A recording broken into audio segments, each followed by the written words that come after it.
Alhamdulillah hari ini dapat kita sambung lagi pengajian 99 usul dirayah kita. Hari ini kita akan membincangkan tentang usul ke-56. Sebenarnya usul ini telah kita bincangkan minggu lepas. Hanya sempat satu contoh daripadanya. Hari ini sekali lagi saya nak ulang bahagian usul ni, kemudian kita terus pergi kepada contoh kedua di bawah usul ini, supaya kita nampak kaitannya. Kalau tidak, tak nampaklah usul apa yang dibincangkan. Usul yang ke-56, riwayat-riwayat sama ada berupa hadis atau asar yang menyebutkan tentang kutub atau qutb. Jamaknya aqtab, kadang-kadang disebut aqtab. Mana jamaknya ghauth. Kadang-kadang dalam kitab disebutkan arwath, jamaknya. Nujabat, ini disebut dalam bentuk jamak, nujabat. Kalau mufradnya najib. Nuqaba, ini pun dalam bentuk jamak juga. Mufradnya, kata tunggalnya naqib. Autad.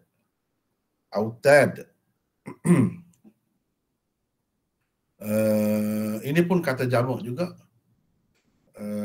Mufradnya, kata tunggalnya ialah watad. Usub, khatamul awliya, dan lain-lain gelaran para wali yang tersebar dengan meluas di kalangan ahli sufi, tidak ada satu pun sahih. Jadi kalau ada sebut tentang ni, semua ni gelaran wali-wali ni. Jadi kalau kita sebut makna asal dia tidak dimaksudkan, tetapi dimaksudkan makna istilah menurut istilah tasawuf atau orang-orang sufi. Kalau kutub, makna asalnya ialah paksi. Ghauth, iaitu pembantu, penolong. Nujaba, orang yang berketurunan mulia. Itu tidak dimaksudkan semua tu. Khatamul awliya, penyudah sekalian Nabi. Usub, ini pun makna satu kumpulan yang kuat dah. Dan lain-lain gelaran para ini tak ada satu pun yang sahih. Boleh dikatakan semuanya maudhu atau dhaif sangat, kecuali hadis tentang abdal. Ni nama gelaran ataupun wali abdal, wali kutub orang kata, dan sebagainya. Kecuali hadis tentang abdal, kerana ada antaranya dikatakan sahih atau hasan oleh sesetengah ahlul hadis. Ada yang mengatakan begitu. Sebenarnya hadis-hadis atau asar-asar tentang abdal juga tidak sahih atau hasan, malah dhaif sangat atau maudhu' sahaja, terutamanya apabila dilihat menggunakan kacamata dirayah. Inilah yang kita gunakan sekarang. Orang-orang yang kata setengah-setengah tu sahih tu, dia mengambil kira sanad, sudut sanad saja. Itu pun sebenarnya bermasalah. Atau dia mengaitkan hadis yang dikatakan hasan ataupun sahih itu dengan hadis-hadis lain yang memang maudhu'. Memang tak boleh dikaitkan, sebab dia cerita dua perkara yang berbeza. Tetapi dikaitkan juga. Maka dikatakanlah, jadi hadis-hadis ini sahih li ghairih atau hasan li ghairih, padahal tak boleh, sebab yang asal itu pun bukan sahih. Seperti kita akan lihat nanti. Di bawah ini dikemukakan 3 contoh daripadanya. Contoh pertama tu kita dah bincang dah. Di dalam tak apalah, sepintas lalu saya sebutkan. Di dalam contoh yang pertama tu disebutkan abdal ini wali abdal. Sebab inilah kalau nak ada pun yang dikatakan sahih ataupun hasan. Jadi kita lebih banyak tumpu perbincangan tentang wali abdal. Jadi kalau yang paling kuat ni pun macam ni, apatah lagi yang lain-lain itu tak tahulah. Teruk sangatlah. Memang maudhu' lah. Dalam riwayat ini, riwayat daripada Sayyidina Ali, dia kata, aku bertanya Rasulullah SAW tentang abdal. Nabi SAW jawab, mereka itu 60 orang.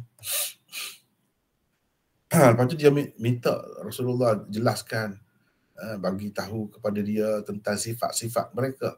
Ini disebut, laisu bil mutanatti'in, wala bil mubtadi'in, wala bil mutana''imin. Lam yanalu ma naluhu bi kathrati siyam, wala salatin, wala sadaqah, walakin bi sakha'il anfus, wa salamatil qulub, wan nasihati li a'immatihim. Innahum ya Ali fi ummati aqallu minal kibritil ahmar. Jadi sifat dia tu apa disebutkan? Mereka tidak melampau, tidak melakukan perkara baharu, dan tidak bermewah-mewah. Mereka tidak mencapai kedudukan yang dicapai mereka dengan banyak berpuasa, bersolat, dan bersedekah. Sebaliknya dengan kemurahan jiwa, kesejahteraan hati, dan kejujuran terhadap pemerintah-pemerintah. Itu antara sifat atau ciri wali abdal yang tersebut di dalam hadis ini, dan kita telah bincangkan dengan panjang lebar tentangnya sebelum ini. Saya hanya sebutkan sepintas lalu saja. Sebab kita akan tumpukan hari ini kepada dua contoh lagi. Contoh kedua dan contoh ketiga. Ini contoh kedua.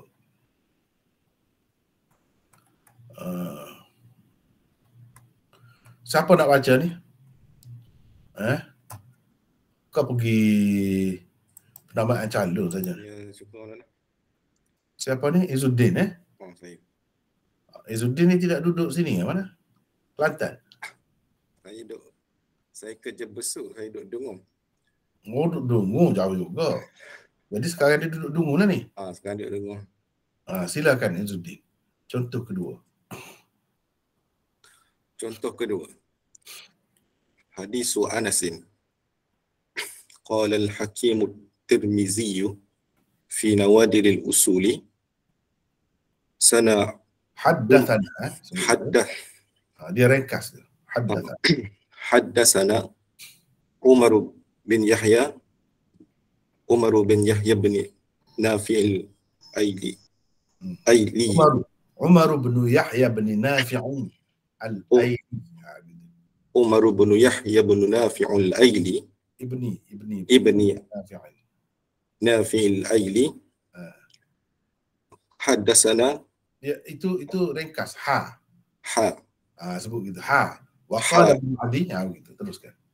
Ha. Wa qala ibn Adi wa ibn Shahin wal Hafiz Abu Muhammad al-Khalali.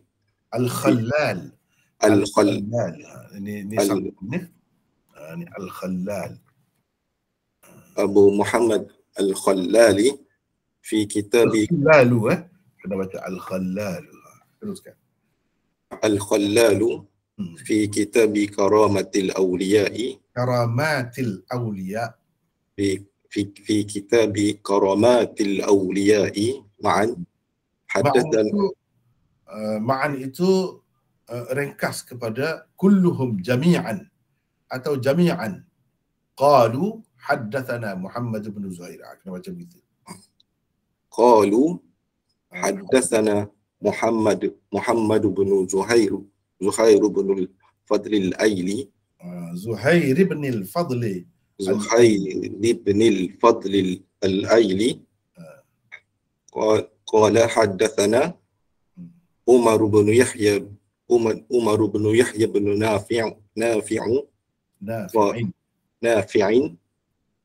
Qala haddathana al-Ala' bin Zaidali an Anis bin Malik an Nabi sallallahu alaihi wasallam qala al-budala'u 40 rajulan 22 بالشمس وثمانية Bisham. 22 بالشام و18 بالعراق كلما مات منهم واحد أبدل الله مكانه آخر فإذا جاء الأمر قبضوا كلهم كلهم فعند ذلك تقوم الساعة. Teruskan. Bermaksud Nabi SAW bersabda, wali abdal itu ada 40 orang. 22 daripadanya berada di Syam dan 18 lagi di Iraq. Bila seseorang daripada mereka meninggal dunia, Allah terus menggantinya dengan orang lain. Sehingga datang perintah Allah supaya diambil nyawa mereka, semua mereka. Pada ketika itu akan berlakulah kiamat. Sekejap ya, Izzuddin. Dia sebut di Syam. Kenapa saya tidak tukar Syam itu dengan Syria? Sekarang di Syria lah, tapi pada masa tu Syam ni dia luas. Termasuk dalam Syam ni Syria, Jordan, Lebanon, Israel, itu termasuk dalam Syam semua. Jadi Syam tu luas. Kalau kita sebut Syam sekarang ni dengan makna Syria sempit ya. Besar juga tapi tidaklah. Dulu maksud Syam ini termasuk Israel tu. Israel dan juga Lebanon.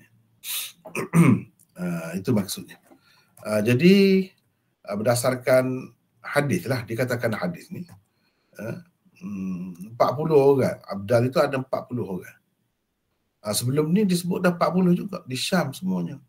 Di sini 22 daripadanya di Syam. Dan 18 lagi di Iraq. Dia berbeza riwayat ni dengan riwayat sebelum ini ya. Kalau kita perhatikan riwayat sebelum ini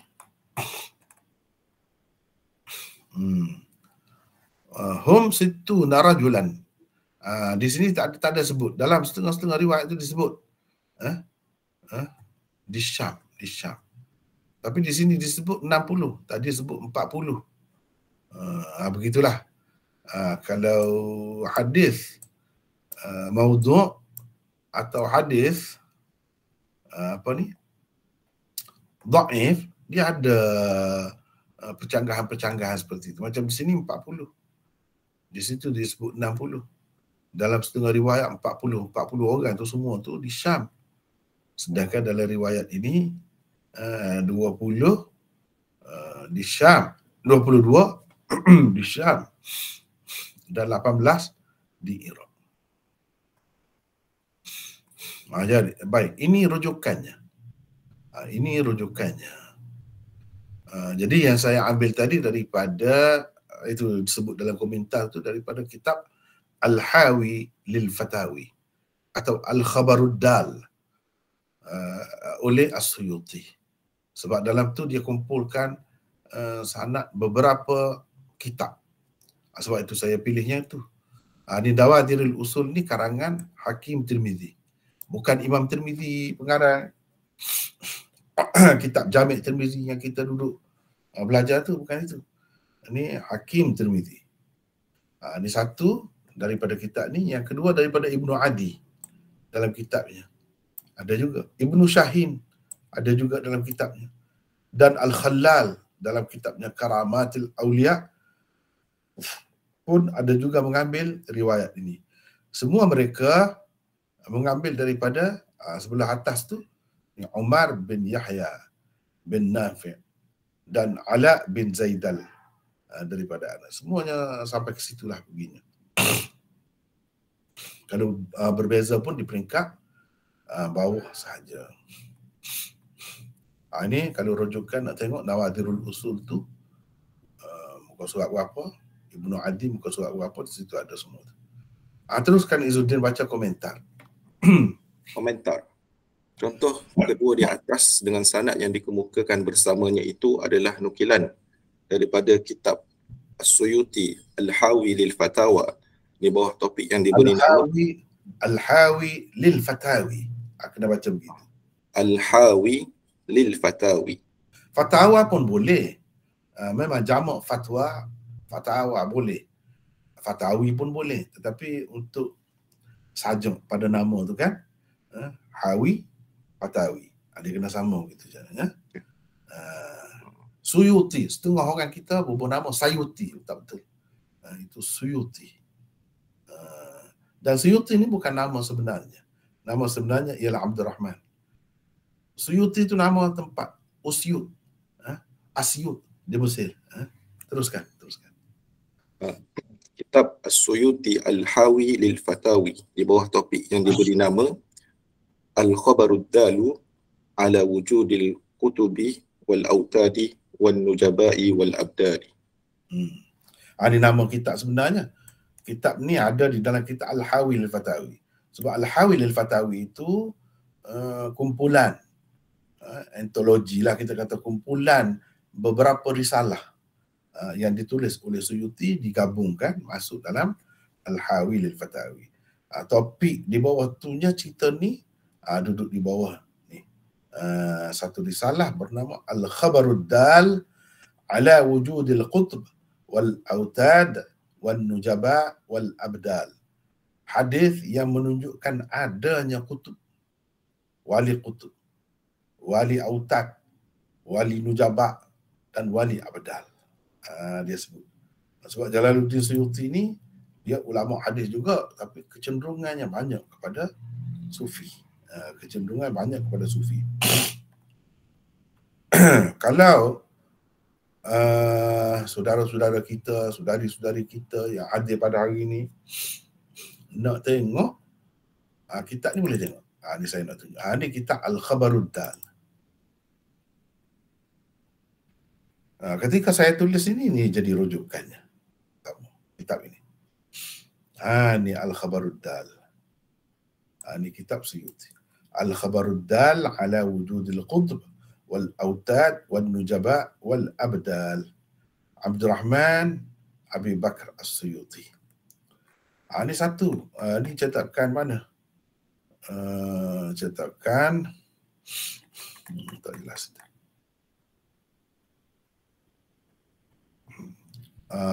Maktabah Qahirah. Maktabah Qahirah, Mesir. Cetakan Mesir.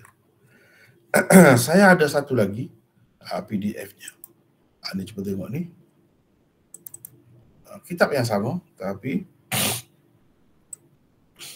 diterbitkan oleh penerbit yang lain. Kita tengok di sini. Ini Muntada Sur Al-Uzbekiyah. Pokok ni. Pokok Uzbek. Darul Bairuti. Lain cetakan tapi isinya sama. Ni rujukan. Kitab ni ada di dalam Al-Hawi lil-Fatawi. Teruskan.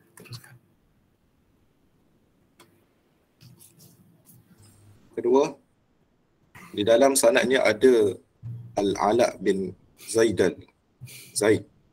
atau Zaid. Sebab setengah-setengah dalam kitab Rijal ni dia sebut Ala bin Zaid, setengah-setengah sebut Zaidal. Orang yang sama. Teruskan. Abu Muhammad Al-Thaqafi Al-Aili, dia meriwayatkan hadis daripada Anas. Kata Ibnu Al-Madini, tadi kita bertemu dah kan, Ali bin Abdullah. Tadi hadis Ali bin Abdullah beriwayatkan kepada kami, kata Imam Bukhari. Ni Ali bin Abdullah ni Ibnul Madini lah. Ali Ibnul Madini orang panggil juga. Dalam kitab-kitab sanad itu Ali bin Abdullah. Dialah. Teruskan. Dia mengada-ngadakan, yakni mereka hadis. Abu Hatim Ar-Razi, Abu Daud, Ad-Daruqutni dan lain-lain mengatakan dia perawi matrukul hadis. Bukhari, Al-Uqaili dan lain-lain mengatakan dia mungkarul hadis. Ibnu Hibban pula berkata dia meriwayatkan satu nuskhah hadis maudhu' daripada Nabi SAW menggunakan nama Anas. Tidak halal menyebutkannya melainkan dengan menyatakan kehairanan terhadapnya. Lihat Ibnu Jauzi ad-du'afa wal al-matrukun. Jadi sampai begitu sekali. Ni Ala bin Zaidal ni. Bila kata dia ni mengada-gadakan hadis, mana dia pereka hadis dia jadi maudhu lah. Lepas tu kata matrukul hadis ni teruk juga. Matrukul hadis ni kalau tengok kepada yang ni saja, hadis ni tentu dah jadi paling ringan pun dhaif sangat. Ini kalau perawi dia matrukul hadis. Kalau Imam Bukhari kata munkarul hadis, ini berat ni. Berat bagi Imam Bukhari, dia guna lafaz jar yang ringan. Tetapi ulama-ulama pengkaji jar dan ta'dil, mereka kata bila Imam Bukhari kata munkarul hadis, itu sama dengan matrukul hadis atau sama dengan pereka itu. Dan Ibnu Hibban sampai kata begini, munkarul hadis. Ibnu Hibban kata dia satu nuskhah ada hadis maudhu, mana satu buku lah daripada Nabi SAW menggunakan nama Anas melalui Anas. Jadi dia ni kalau riwayat dia ni tidak halal nak sebut, tak boleh, dosa kalau sebut riwayat dia, melainkan dengan menyatakan kehairanan terhadapnya. Pelik sampai begitu sekali. Nak menyatakan kehairanan bolehlah, dan nak menyatakan kepalsuan dia tu. Teruskan Izzuddin. Ketiga, kalau benar-benar Ali telah berkata 22 daripadanya berada di Syam dan 18 lagi di Iraq, maka apakah artinya beliau berkata menurut beberapa riwayat yang lain bahawa Wali Abdal itu tempatnya memang di Syam, bukan di lain? Lihat, sebagai buktinya dua riwayat di bawah ini. Baca. Pertama, qala al-Imam Ahmad bin Hanbal fi musnadihi, qala haddatsana Abu al-Mughirah. Qala sebab ada qala mula-mula tadi. Haddatsana Abu al-Mughirah qala haddatsana Safwan an Shuraih bin Ubaid عن شريح بن عبيد قال ذكر أهل الشام عند علي بن أبي طالب وهو بالعراق فقالوا العنهم يا أمير المؤمنين. قال لا، سمعت رسول الله صلى الله عليه وسلم يقول الأبدال بالشام وهم 40 رجلا كلما مات رجل أبدل الله مكانه رجلا يسكي بهم الغيث وينتصر بهم على الأعداء ويصرف عن أهل الشام بهم العذاب. Bermaksud daripada Shuraih bin Ubaid. Boleh juga kita baca begini, yusqa bihimul ghaithu wa yuntasaru bihim 'ala al-a'da wa yusrafu. Baca dengan bina majhul. Tadi bina ma'ruf. Memang macam ni dia bubuh bagi betul juga. Okey, tak apa. Teruskan baca. Bermaksud daripada Shuraih bin Ubaid, dia berkata pernah penduduk Syam dikeji di hadapan Ali bin Abi Talib ketika beliau di Iraq. Kata mereka kepadanya, laknatlah mereka, yakni penduduk Syam, wahai Amirul Mukminin. Beliau berkata, tidak boleh. Aku telah mendengar Rasulullah sallallahu alaihi wasallam bersabda, Wali Abdal berada di Syam, mereka 40 orang. Bila seseorang daripada mereka meninggal dunia, Allah terus menggantinya dengan orang lain. Dengan sebab mereka lah Allah menurunkan hujan. Teruskan. Menghukum musuh-musuh dan memalingkan azab daripada penduduk Syam. Hadis riwayat Ahmad di dalam musnadnya. Yang kedua, qala ibnu Abi Dunya haddatsana al-Hasan bin Abi Rabi'i ana Abdul Razzaq qala akhbarana. Akhbarana. Ringkas kepada akhbarana. Teruskan. Qala akhbarana Abdul Razzaq qala akhbarana Ma'mar an az-Zuhairi an Anis Zuhri Anis Safwan ibn Abdillah ibn An Safwan Safwan bin Abdullah bin Safwan. Anis Safwan ibn Abdillah ibn Safwan qala rajulun yawm as-siffin Allahumma al'an ahl asy-Syam.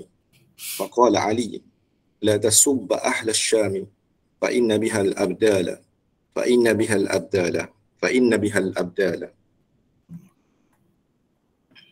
Bermaksud Abdullah bin Safwan meriwayatkan, katanya pada hari yang berlakunya perang Siffin, ada seorang lelaki berkata, "Ya Allah, laknatlah orang-orang Syam." Maka Ali terus berkata, "Jangan engkau maki orang-orang Syam, kerana sesungguhnya di sana ada, yakni wali abdal. Sesungguhnya di sana ada wali abdal. Sesungguhnya di sana ada wali abdal."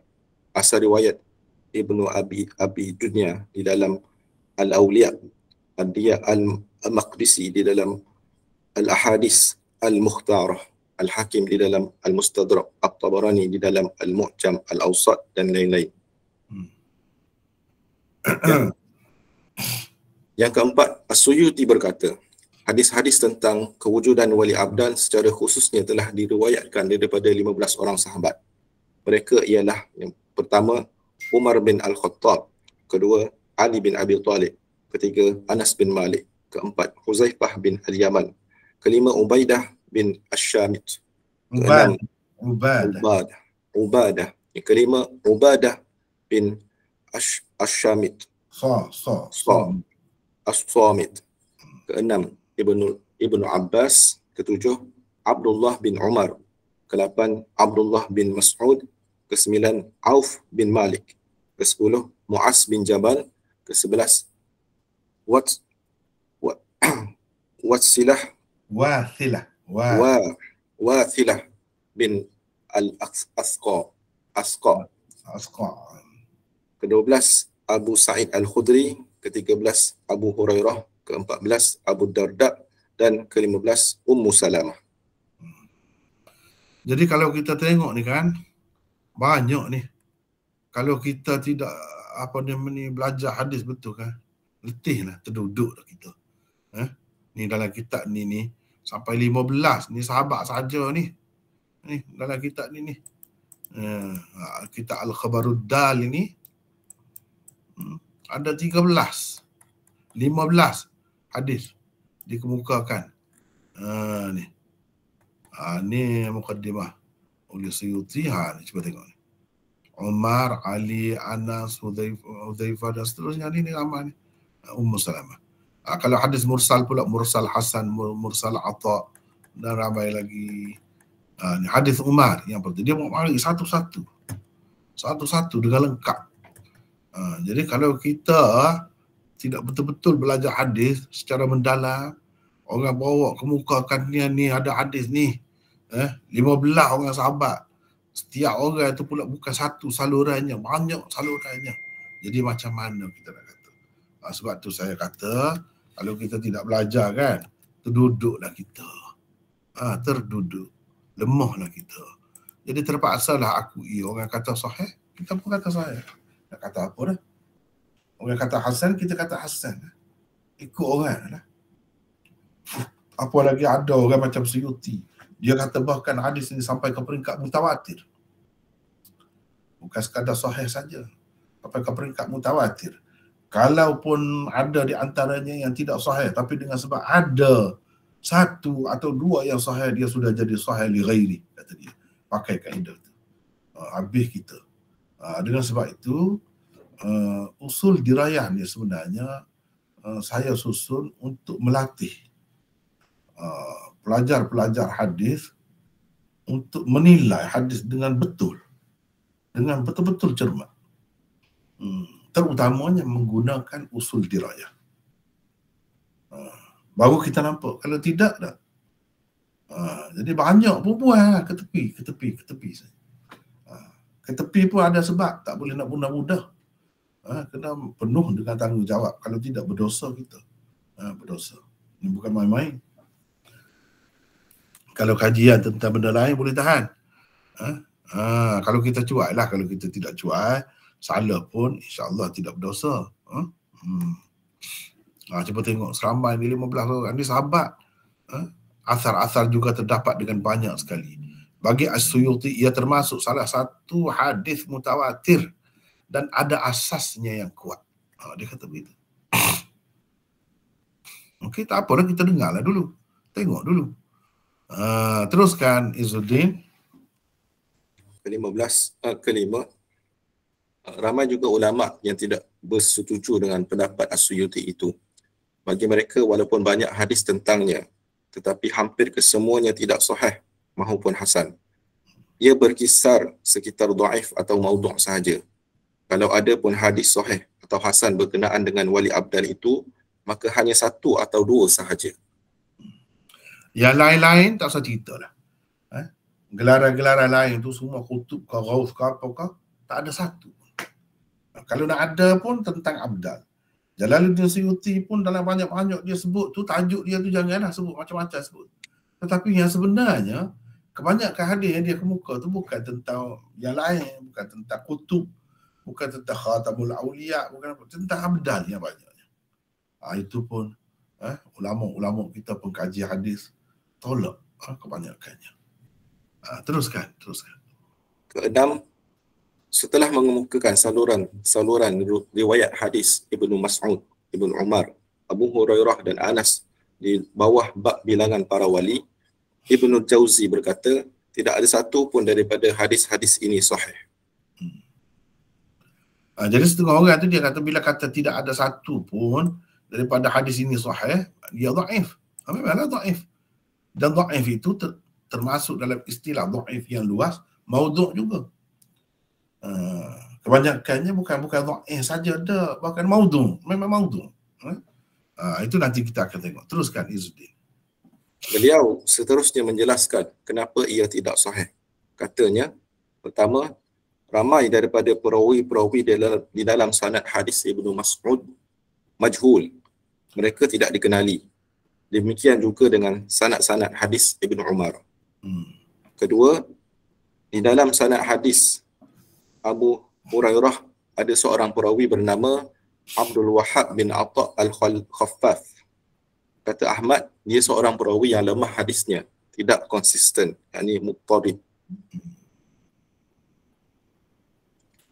Ibnu Hibban berkata, Abu Marzuk selalu mereka yakni mengada-ngadakan hadis, tidak halal menyebutkan hadis-hadisnya di dalam kitab kecuali untuk mengkritiknya.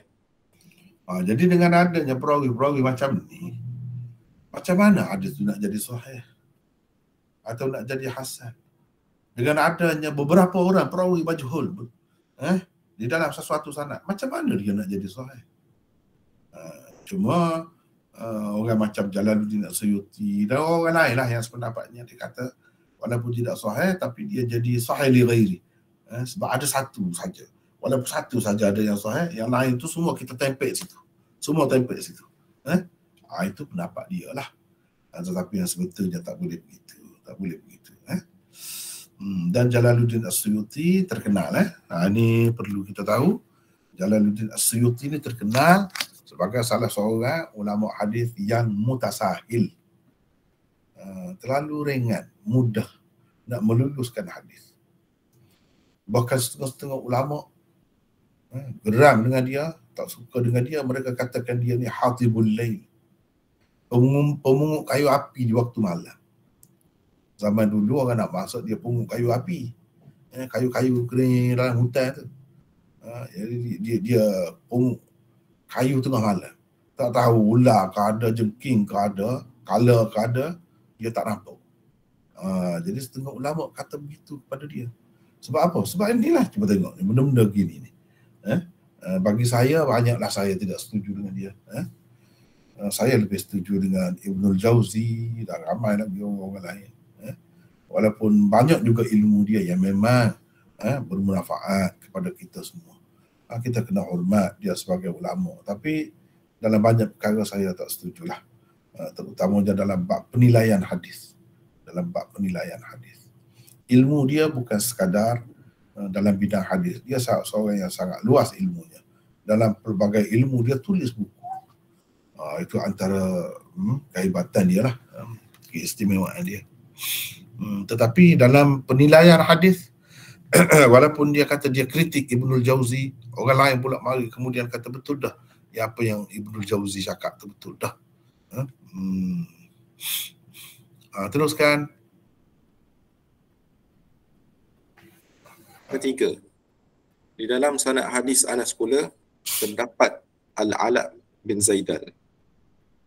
Ali ibnu Al-Madini berkata tentangnya, dia mereka hadis. Abu Daud dan Ad-Darqutni berkata, dia matrukul hadis. Ibnu Hibban pula berkata tentangnya, dia meriwayatkan daripada Anas satu nuskah hadis maudhu'. Tidak halal menyebutkannya melainkan untuk menyatakan keharanan jua. Jadi hadis maudhu' satu kitab atas nama Anas, bukan main-main beraninya. Itulah orangnya. Ala bin Zaidan itu ada dalam sanad. Jadi bila ada orang macam ni, macam mana nak jadi Suhaili ghairi? Ini bukan lagi hadis dhaif, ini maudhu', tak boleh. Macam mana-mana pun kita nak tampak, nak tempel dekat hadis sahih itu tak boleh. Teruskan. Di dalam saluran kedua riwayat Anas pula terdapat beberapa orang perawi majhul. Ketujuh, menurut Imam Ibn Taymiyah, perkataan abdal tidak ada dalam hadis yang sahih maupun dhaif. Kalaupun ada, maka hanyalah dalam hadis yang terputus sanadnya, yakni munqati'. Bagi beliau, yang lebih tepatnya ialah ia bukan sabda Nabi SAW. Apa ertinya mengkhususkan abdal dengan negeri Syam jika sifat-sifat abdal itu ada juga pada orang-orang lain di serata negeri? Tidak semestinya kekasih-kekasih Allah, yakni awliya Allah dari kalangan orang-orang yang beriman dan bertakwa itu berada di sesuatu negeri sahaja sepanjang masa. Tidak semestinya juga mereka terikat dalam bilangan tertentu. Itu Ibnu Taymiyah kritik menggunakan kaedah dirayah. Apa sebenarnya yang wali abdan yang lebih sangat tu, apa sifatnya? Kalau dalam hadis pertama tadi, contoh pertama tadi, dia sebut dia sifatnya tidak melampau, tidak melakukan bid'ah, tidak bermewah-mewah, tidak banyak solat dia, tidak banyak puasa dia, jadi lebih dia tu sebab ini. Sifat itu bukan ada pada wali abdal saja, pada orang lain pun ada, banyak lagi. Dan bukan kenapa wali abdal tu orang yang ada sifat ni hanya ada di Syam saja ke? Tentu sekali tidak, di tempat lain pun ada. Kenapa tidak jadi wali abdal? Kalau kita nak mengambil kira sifat, atau ini kita kata tanpa usaha seperti seorang nabi itu, dia akan jadi nabi berdasarkan pilihan Allah. Ini memang Allah pilih. Orang-orang Syria tu, orang-orang Syam tu memang lebih, sebab sentiasa ada abdal. Abdal itu duduk di situ, tak pergi ke lain.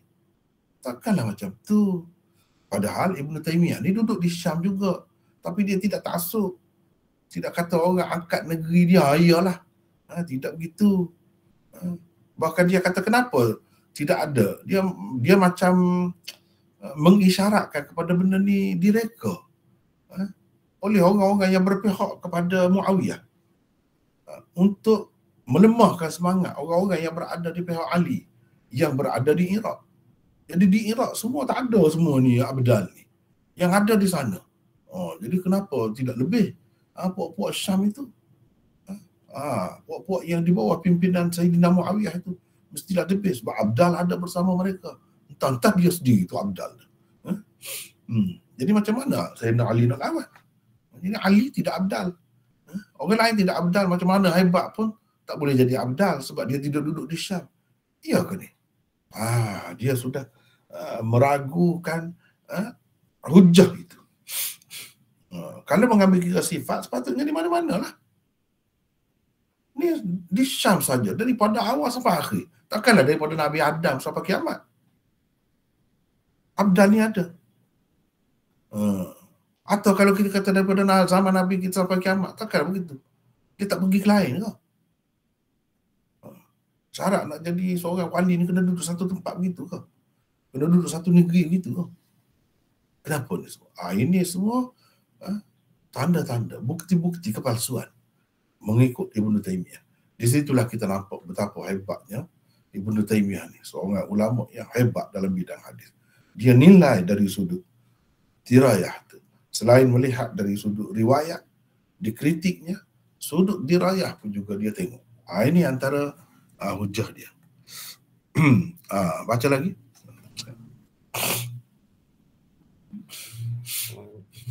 Atas dia. Ni bukankah ni?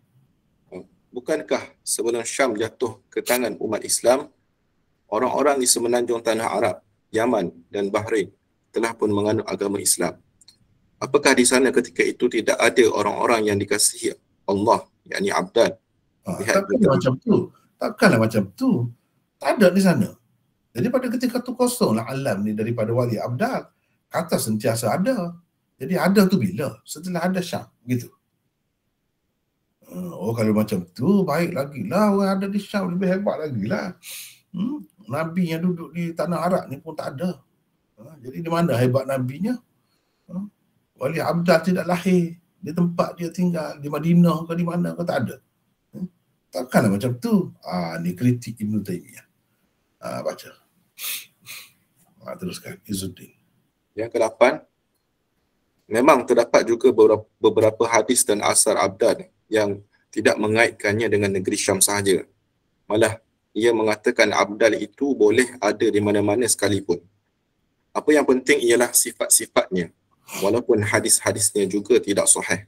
Seseorang yang tinggal di Syam juga boleh menjadi wali abdal apabila ia memiliki sifat-sifatnya. Lihat di bawah ini hadis dan asar berkenaan. Jadi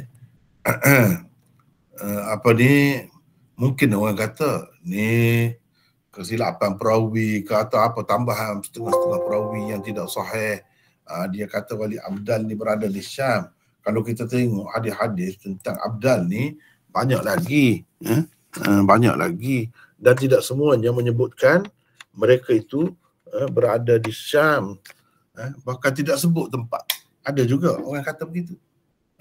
Dan ada bukti pun. Kalau macam tu bolehlah tahan juga. Tapi kebanyakan hadisnya disebutkan memang di Syam. Memang di Syam. Kebanyakan hadisnya atau asar menyebutkan di Syam. Jadi kalau sebut terikat dengan Syam itu ada masalah lah. Tapi kalau yang tak ada ini pun tidak sahih juga. Umpamanya satu, cuba kita tengok At-Tabarani di dalam Al-Mu'jam Al-Awsat meriwayatkan katanya, حدثنا علي بن سعيد قال حدثنا إسحاق بن زريق الراسبي قال حدثنا عبد الوهاب بن عطاء عن سعيد بن أبي عروبة عن قتادة عن أنس قال قال رسول الله صلى الله عليه وسلم لن تخلو الأرض من 40 رجلا مثل إبراهيم خليل الرحمن فبهم يسقون وبهم ينصرون ما مات منهم أحد إلا أبدل الله مكانه آخر. Ini dalam riwayat Tabarani. Tabarani. Ni kita hadis semua ni. Tetapi dalam tu ada macam-macam. Sila baca Izzuddin terjemahannya. Bermaksud, Anas meriwayatkan, katanya Rasulullah SAW bersabda, bumi ini tidak akan sunyi daripada 40 orang seperti Nabi Ibrahim, Khalilur Rahman. Dengan sebab mereka lah manusia diberi hujan dan dengan sebab mereka lah juga manusia diberi pertolongan. Tiada seorang pun daripada mereka meninggal dunia melainkan Allah menggantinya dengan orang lain. Disebut di sini tak ada sebut Syam. Tapi 40 juga. Tapi apa maknanya seperti Nabi Ibrahim? Nabi Ibrahim kecala-cala boleh jadi seperti itu persoalan juga. Seterusnya Al-Hasan bin Muhammad Al-Khallal di dalam Karamat Al-Awliya-nya meriwayatkan katanya, akhbarana Al-Hasan qala haddathana Ahmad bin Muhammad bin Yusuf qala haddathana Abdul Samad bin Ali bin Mukarram qala haddathana Muhammad bin Zakaria Al-Ghallabi Yahya bin Bistam qala haddathana Muhammad bin Al-Harith qala haddathana Muhammad bin Abdul Rahman bin Al-Bailamani an Abi yani bin Umar qala qala Rasulullah sallallahu alaihi wasallam al-abdal 40 rajulan yahfazullahu bihimul ard kullama mata rajulun abdalallahu makanahu akhar wa hum fil ardi kulliha. Ini menunjukkan tidak di Syam, tetapi di serata negeri. Baca sini lagi. Teruskan. Bermaksud Al-Khallal dengan sanadnya meriwayatkan daripada Ibnu Umar, katanya Rasulullah sallallahu alaihi wasallam bersabda, wali abdal 40 orang, dengan mereka Allah menjaga bumi ini. Bila seseorang daripada mereka meninggal dunia, Allah menggantinya dengan seseorang yang lain. Mereka berada di serata dunia. Jadi sini pula di serata, ada serata dunia pula. Jadi apa ceritanya? Kadang-kadang sebut di Syam saja, kadang-kadang 22 di Syam, 18 di Iraq. Apa cerita ni? Inilah dipanggil ittirab. Tidak konsisten, tidak tetap. Tidak tetap ni, kalau dalam ilmu hadis dipanggil tanda lah, tanda hadis dhaif. Disebut begitu. Tapi ini bukan sekadar dhaif, dia lebih lagi daripada itu. Yang ketiga, Abu Abdurrahman As-Sulami di dalam Sunan As-Sufiyah dan Ad-Dailami di dalam Musnad Al-Firdaus meriwayatkan daripada Mu'adz bahawa beliau berkata, "Thalathun man kunna fihi fahuwa minal abdal alladhina bihim qiwamud dunya wa ahliha. Ar-ridha bil qada' was-sabr an maharibillah wal ghadab fi dhatillahi azza wa jalla." Baca Izzuddin. Bermaksud Mu'az berkata, 3 perkara apabila ada pada seseorang, maka ia adalah salah seorang wali abdal, yang mana dengan sebab mereka lah tegak dunia dan penghuninya. Pertama, redha dengan qada', yakni takdir Allah.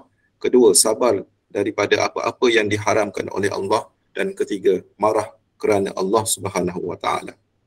Teruskan Izzuddin.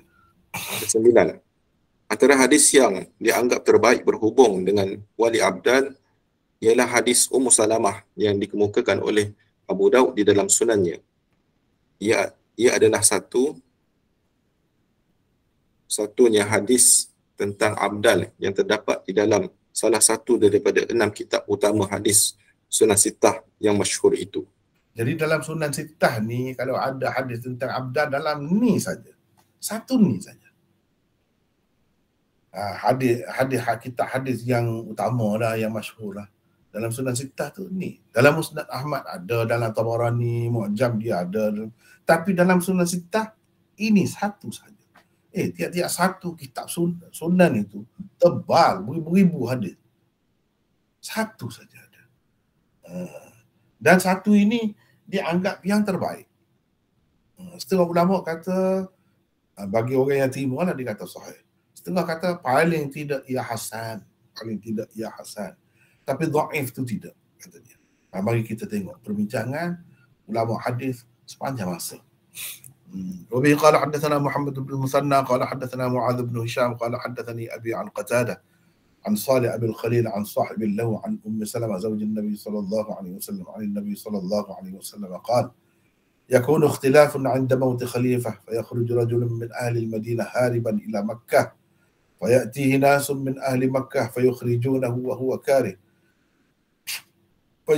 فيبايعونه بين الركن والمقام ويبعث إليه بعث من الشام فيخسف بهم بالبيداء بين مكة والمدينة فإذا رأى الناس ذلك أتاه أبدال الشام وعصائب أهل العراق ويبايعونه ثم ينشأ رجل من قريش أخواله كلب فيبعث إليهم بعثا فيظهرون عليهم وذلك بعث كلب والخيبة لمن لم يشهد غليمة الكلب ويقسم المال ويعمل في الناس بسنة نبيهم صلى الله عليه وسلم ويلقي الإسلام بجرانه إلى الأرض فيلبث 7 سنين ثم يتوفى ويصلي عليه المسلمون. baca Izzuddin teruskan. قال أبو داود قال بعضهم عن هشام 9 سنين وقال بعضهم 7 سنين. Teruskan apa ni Izzuddin. Bermaksud Nabi SAW bersabda, nanti akan berlaku perselisihan ketika meninggalnya seorang khalifah. Maka akan keluar seorang lelaki dari Madinah lari ke Mekah. Beberapa orang penduduk Mekah akan datang kepadanya dan akan mengeluarkannya dalam keadaan dia tidak suka. Lalu mereka membai'ahnya di antara rukun dan maqam Ibrahim. Satu pasukan akan dihantar kepadanya dari Syam. Mereka akan ditelan bumi di Baydha di antara Mekah dan Madinah. Teruskan. Apabila peristiwa itu dilihat oleh orang ramai, datanglah kepadanya Abdalus Syam dan ashabul Iraq. Lalu mereka membai'ah Asaib Iraq. Asaib Iraq. Lalu mereka membai'ahnya. Kemudian muncul seorang lelaki Quraisy. Keluarga sebelah ibunya adalah Puak Kalb, nama salah satu kabilah. Dia menghantar kepada mereka satu pasukan tentera yang akan mengalahkan pasukan tentera Kalb itu tersebut. Rugilah orang-orang yang tidak menyaksikan, yakni mendapat ghanimah daripada Puak Kalb itu. Maka dia membahagi-bahagikan harta. Ketika itu manusia akan mengikut sunnah Nabi mereka SAW. Islam akan berdaulat di bumi pada masa itu. Dia akan memerintah selama 7 tahun. Kemudian meninggal dunia dan jenazahnya disembahyangkan oleh orang-orang Islam. Kata Abu Daud, sesetengah perawi meriwayatkan daripada Hisham 9 tahun. Sesetengahnya pula meriwayatkan 7 tahun. Mana dia memerintah tu, bila dia mari tu, ada yang kata 9 tahun, ada yang kata 7 tahun. Situ ada khilaf antara perawi. Ada khilaf antara perawi. Teruskan Izzuddin.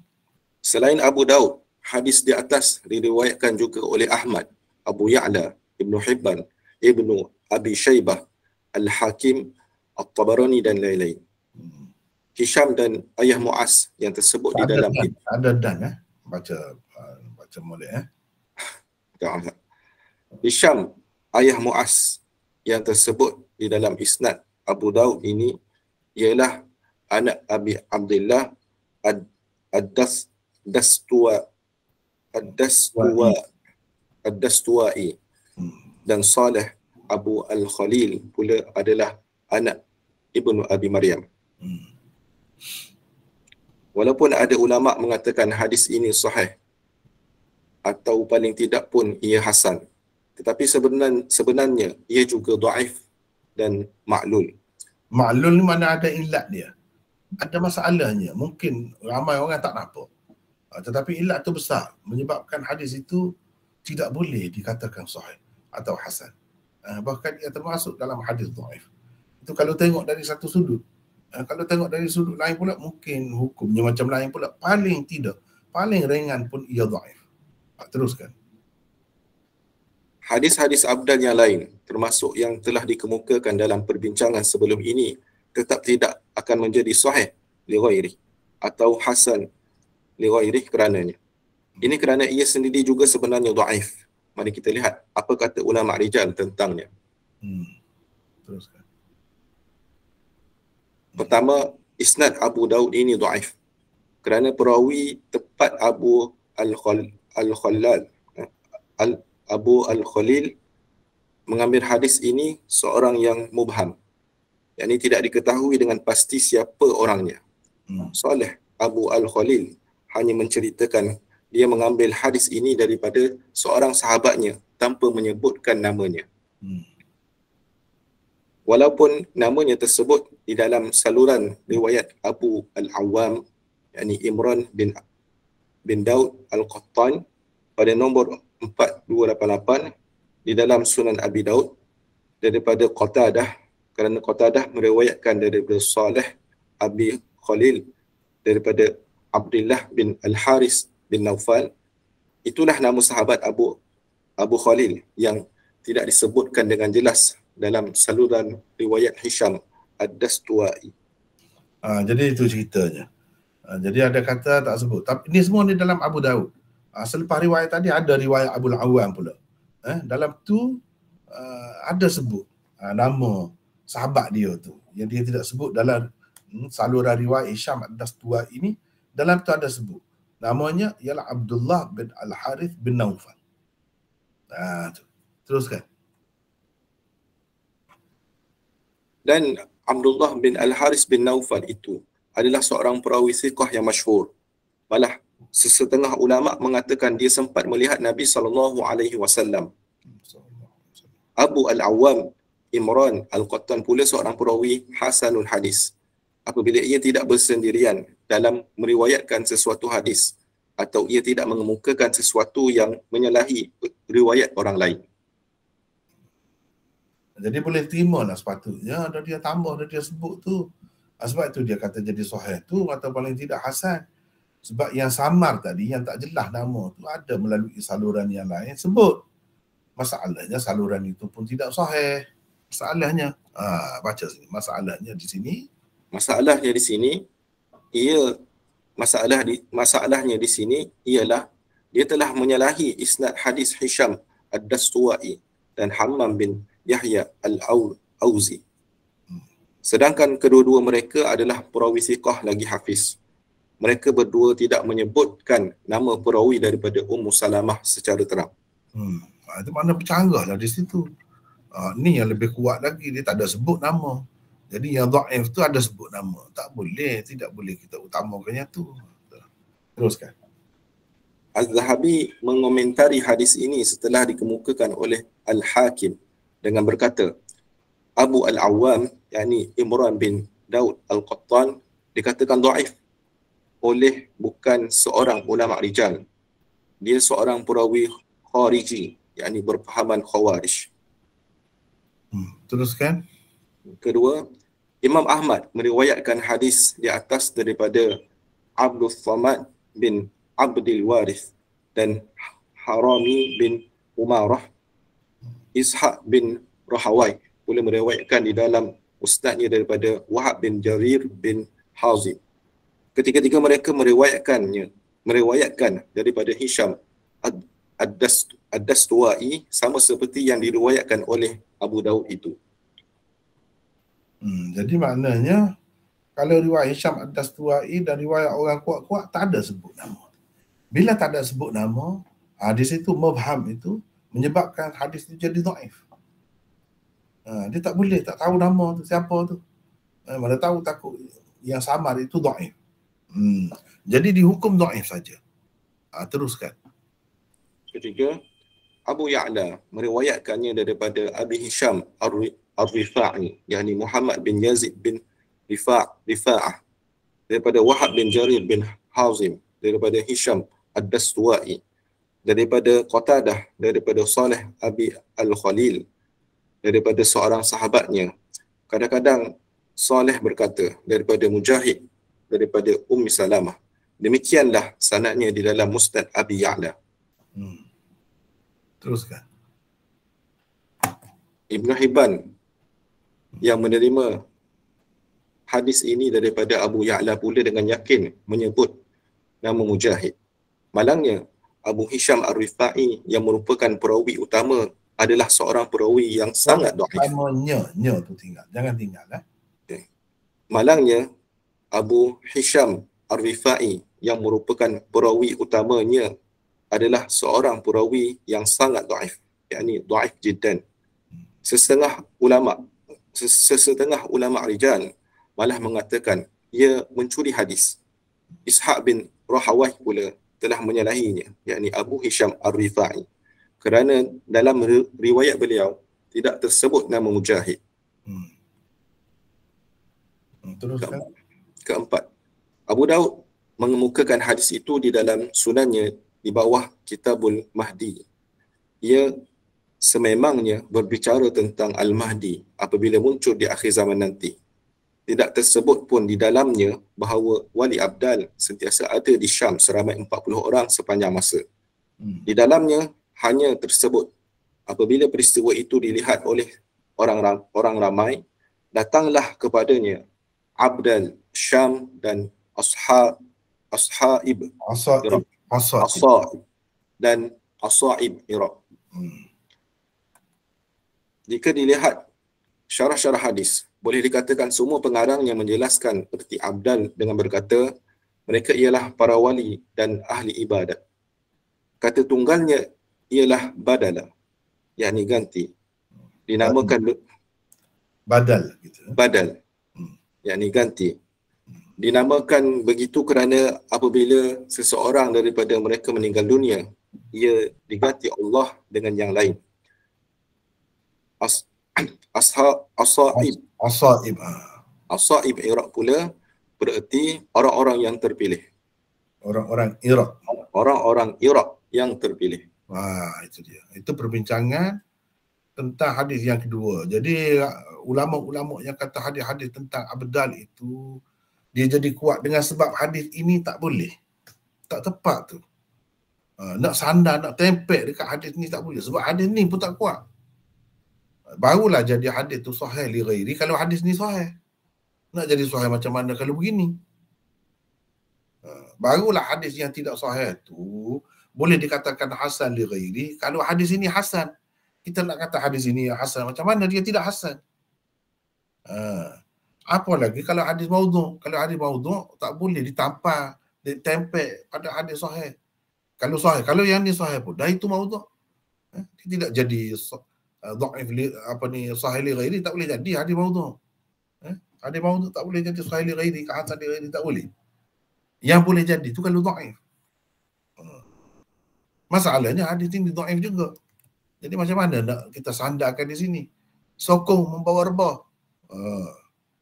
Inilah orang panggil sokong membawa rebah. Kita harap dia dapat sokong, dapat tampung, tak rebah. Rupanya sokong membawa rebah sebab dia tak kuat juga. Itu cerita. Jadi bagi orang yang kata sahih seperti Jalaluddin As-Suyuti dan beberapa orang lagi ada di sepanjang sejarah kita ni mengatakan hadis ini sahih. Ada yang kata hasan. Dengan sebab itu yang lain-lain tu semua jadi sahih li ghairi atau hasan li ghairi. Mana boleh gitu? Tak boleh. Kita pun bukan kita saja, saya saja yang kata begini. Ramai lagi orang lain. Tokoh-tokoh besar. Tokoh-tokoh besar. Kalau tak mau ikut saya pun tak jadi masalah. Ramai ikut orang lain. Yang mana mereka itu tidak kurang daripada Jalaluddin As-Suyuti. Kalau Jalaluddin As-Suyuti mengarang kitab beratus-ratus kitab, Ibnu Taimiyah pun apa kurang. Kitab tafsir dia tu saja 40 jilid. Dan dia mengarang dalam berbagai-bagai bidang. Majmu' Fatawa yang kita rujuk tadi tu 30 jilid lebih. Apa kurang? Cuma sekarang ni orang-orang yang nak sebarkan, nak jadikan budaya hadis-hadis dhaif dan maudhu' ni dalam masyarakat, dia serang Ibnu Taimiyah. Itu masalah. Macam-macam dia tuduh Ibnu Taimiyah, nak mencacatkan dia, kononnya menjarahkan dia. Ini satu usaha, satu perbuatan, tindakan yang sebenarnya teruk, jenayah terhadap umat. Orang yang begitu berjasa, buat kajian begitu mendalam tentang hadis, mudah-mudah kita nak tolak dia, nak fitnah dia semata-mata untuk menyebarkan ajaran karut kita. Adakah patut macam ni? Itu bukan Ibnu Taimiyah saja, Ibnu Qayyim, murid dia. Daripada dulu, ramai lagi yang lain. Jadi bagi saya tak boleh terima. Walaupun Jalaluddin tulis buku dah, macam saya tunjuk tadi, buku tu, kita dah baca semua. Kita dah baca semua. Jadi yang ada dalam tu sebenarnya himpunan hadis-hadis maudhu', timbunan hadis-hadis yang mengarut. Cuba ditempelkan, ditampalkan atau ditempel pada hadis ini. Hadis yang kita baca tadi, hadis Ummu Salamah. Itulah dianggap hadis yang terbaik tentang abdal. Kalau kita terima, hadis Ummu Salamah itu yang dalam tu tak ada sebut 40 orang abdal. Tak ada sebut. Dalam tu tak ada sebut sepanjang masa abdal tu ada. Dalam tu tak ada menafikan abdal mungkin daripada tempat lain pun ada juga. Cuma orang abdal daripada Syam mari nak sokong Imam Mahdi. Itu saja. Bukan ia menafikan abdal di tempat-tempat lain. Tetapi hadis-hadis maudhu' itu memang mengkhususkan abdal dengan Syam. Dan ia sentiasa ada, bukan dekat zaman Imam Mahdi baru ada. Sentiasa ada. Sentiasa ada tu tak jelas. Daripada zaman Nabi Adam lagi ke macam mana? Kalau kita tengok sejarah Islam, Nabi pun mula-mula bukan 40 orang. Berapa orang yang masuk Islam? Di mana abdal pada ketika itu? Tak adalah maknanya. Macam mana di zaman fatrah sebelum Nabi kita datang muncul. zaman orang jahil tentang agama. Adakah abdal pada masa itu? Ini kajian secara kritik hadis berdasarkan usul dirayah. Beginilah caranya kita tengok dari sudut logiknya. Di mana abdal? Kenapa ada di lain tempat Nabi sendiri ada di Madinah tak ada abdal? Kenapa? Tak berkat ke? Nabi SAW tak ada keberkatan sehingga tidak ada abdal di Madinah. Tak boleh ada pun. Abdal itu sememangnya telah ditakdirkan Allah di Syam sahaja. Iya ke begitu? Itu benda yang kita kena perhatikan. Contoh ketiga, kita nak minta orang lain pula lah baca. Siapa nak baca silakan. Ada peluang baca ni, silakan. Nota ni dah dapat kan? Kalau tak dapat tengok sini lah.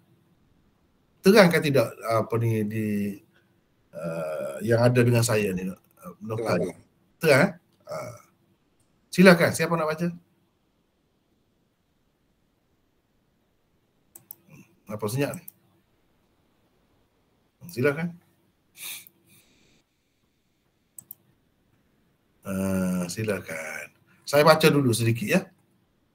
Qala Ibn Asakir akhbarana Nasr bin Ahmad bin Muqatil an Abi al-Faraj Sahl bin Bishr al-Isfirayini. Qala akhbarana Abu al-Hasan Ali bin Munir ابن أحمد الخلال قال أخبرنا الحسن بن رشيق قال حدثنا أبو علي الحسين بن حميد الكعبي قال حدثنا زهير بن عباد قال حدثنا الوليد بن مسلم عن الليث بن سعد عن عياش بن عباس القتباني أن علي بن أبي طالب قال الأبدال من الشام والنجباء من أهل مصر والأخيار من أهل العراق. Ali bin Abi Talib berkata, saya tak bubuhlah, tak bagilah dalam terjemahan ini sanad dia tu dah bagilah. Jadi kita ambil terus daripada atas ni. Ali bin Abi Talib berkata, abdal dari Syam, yakni dari penduduk Syam, nujaba dari penduduk Mesir, dan akhyar dari penduduk Iraq. Jadi maknanya wali-wali ni ada tempat dia khusus itu. Seolah-olahnya tak boleh ada di lain. Jadi rujukannya, ini antara rujukannya. Komentar, asar yang dikemukakan sebagai contoh ketiga di atas telah diriwayatkan oleh Ibnu Asakir dengan sanadnya. Jadi sanad di atas tu sanad dia lah tu. Di dalam tarikh Dimashq, ia juga asar yang palsu atas nama Sayyidina Ali sebenarnya. Teruskan, saya nak minta peserta kita baca daripada nombor 2 dan seterusnya. Silakan. Siapa nak baca? Teruskan. Saya baca mana? Siapa ni? Arsyad. Silakan Arsyad. Arsyad duduk kertis lagi lah? Ya, duduk kertis mana? Silakan. Nombor 2, itu setelah mengemukakannya Hafiz Ibn Hajar di dalam Al-Matalib Al-A'liyah Al-Matalib, begini sebut Al-Matalibul Aliyah. Al-Matalib Al-Aliyah berkata, sanadnya daif Ayyash bin Abbas. Ayyash bin Abbas. Ini ni? Tidak sempat menemui Ali bin Abi Talib radhiyallahu anhu. Ini Ayyash bin Abbas Al-Qithbani. Ini saya gariskan. Ayyash bin Abbas tidak sempat menemui Ali bin Abi Talib radhiyallahu anhu. Di dalamnya juga terdapat Anah Al-Walid bin Muslim. Dia seorang perawi mudallis. Hadisnya tidak boleh diterima melainkan apabila dia menyebut dengan jelas telah mendengar apa yang diriwayatkannya. Di dalamnya juga terdapat Husain bin Humaid Al-Ka'bi. Az-Zahabi berkata, dia perawi daif. Di dalamnya juga terdapat guru pengarang, iaitu Ibnu Asakir, bernama Nafs bin Ahmad. Kata Az-Zahabi tentangnya, Syekh Masthur majhul, hadis bukan bidangnya. Jadi banyak sangat ni, cuba kita perhatikan. Ni guru pada Ibnu Asakir sendiri. Bukan bidang hadis. Hadis ni bukan bidang ni. Kemudian mastur tidak diketahui sangat orangnya oleh ulama-ulama rijal hadis. Tidak diketahui sangat.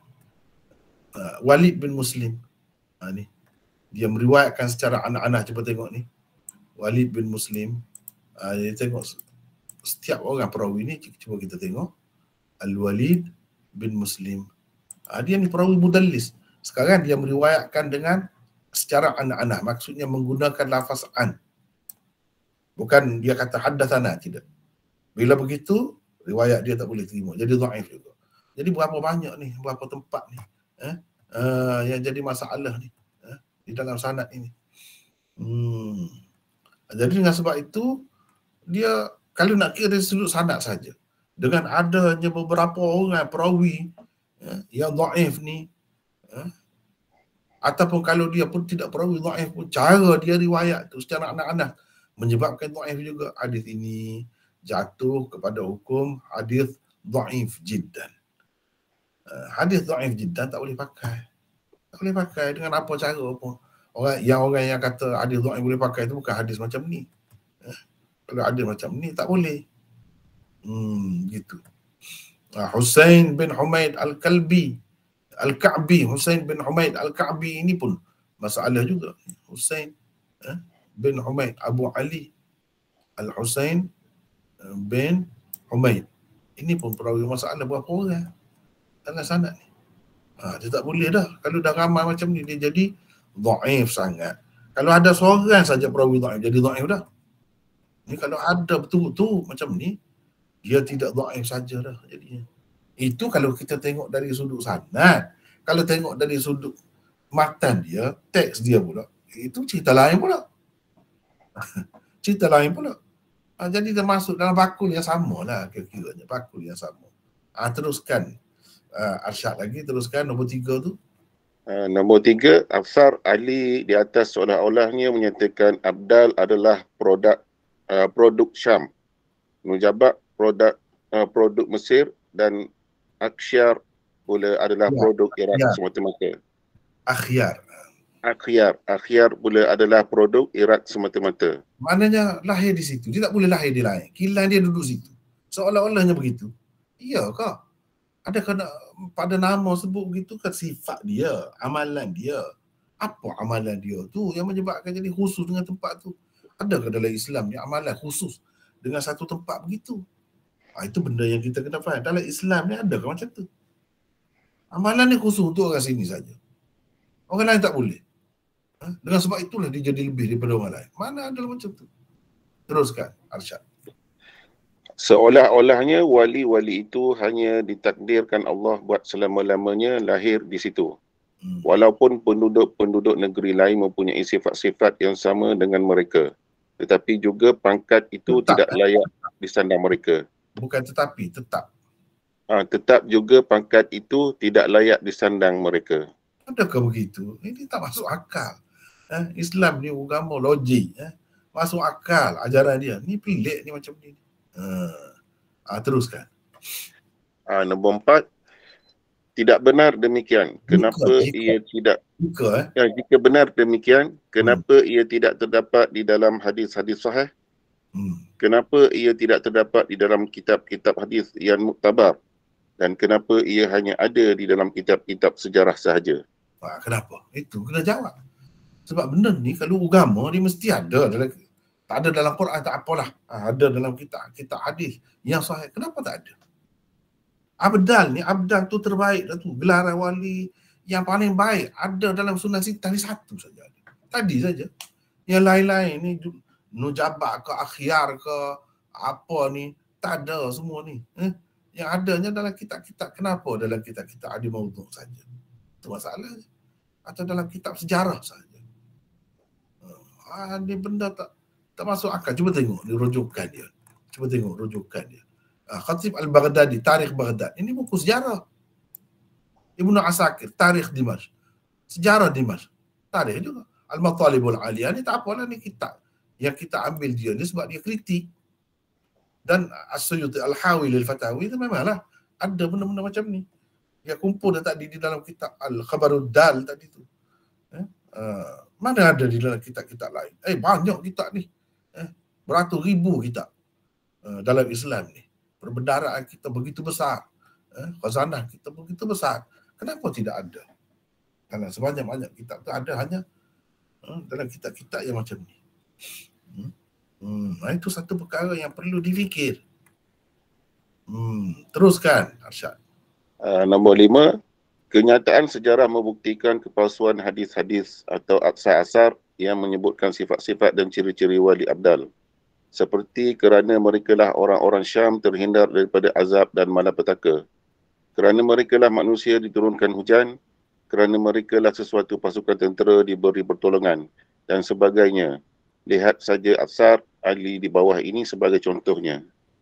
Ini kan dia sebut ni, kita ambil terjemahan sebab ini sudah ada dah tadi dah kemukakan sebagai contoh yang ke berapa tadi? Ini sebagai contohnya. Laknat kata orang, kata mereka kepadanya.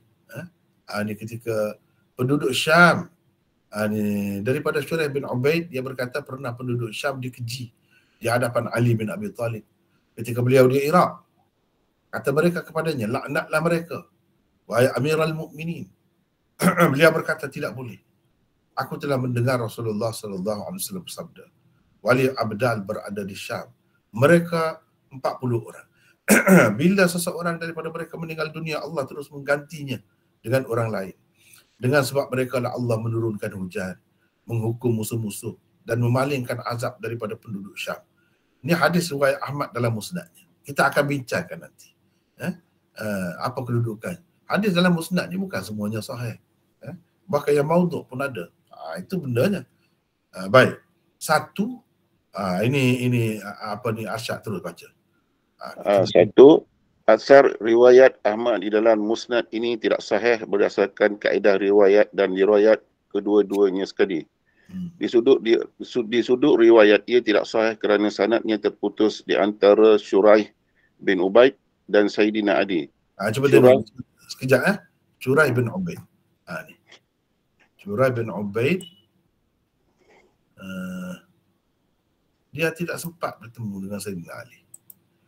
Tiba-tiba dia cerita ni, ada orang kata depan Sayyidina Ali. Macam dia ada depan tu.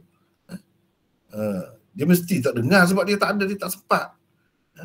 Dia sebut, ada orang sebut di hadapan Sayyidina Ali. Dia tak sempat pun dengar Ali. Jadi siapa yang sebut tu di hadapan Sayyidina Ali tu? Dia sebut nama ni. Ini dia putus di sini.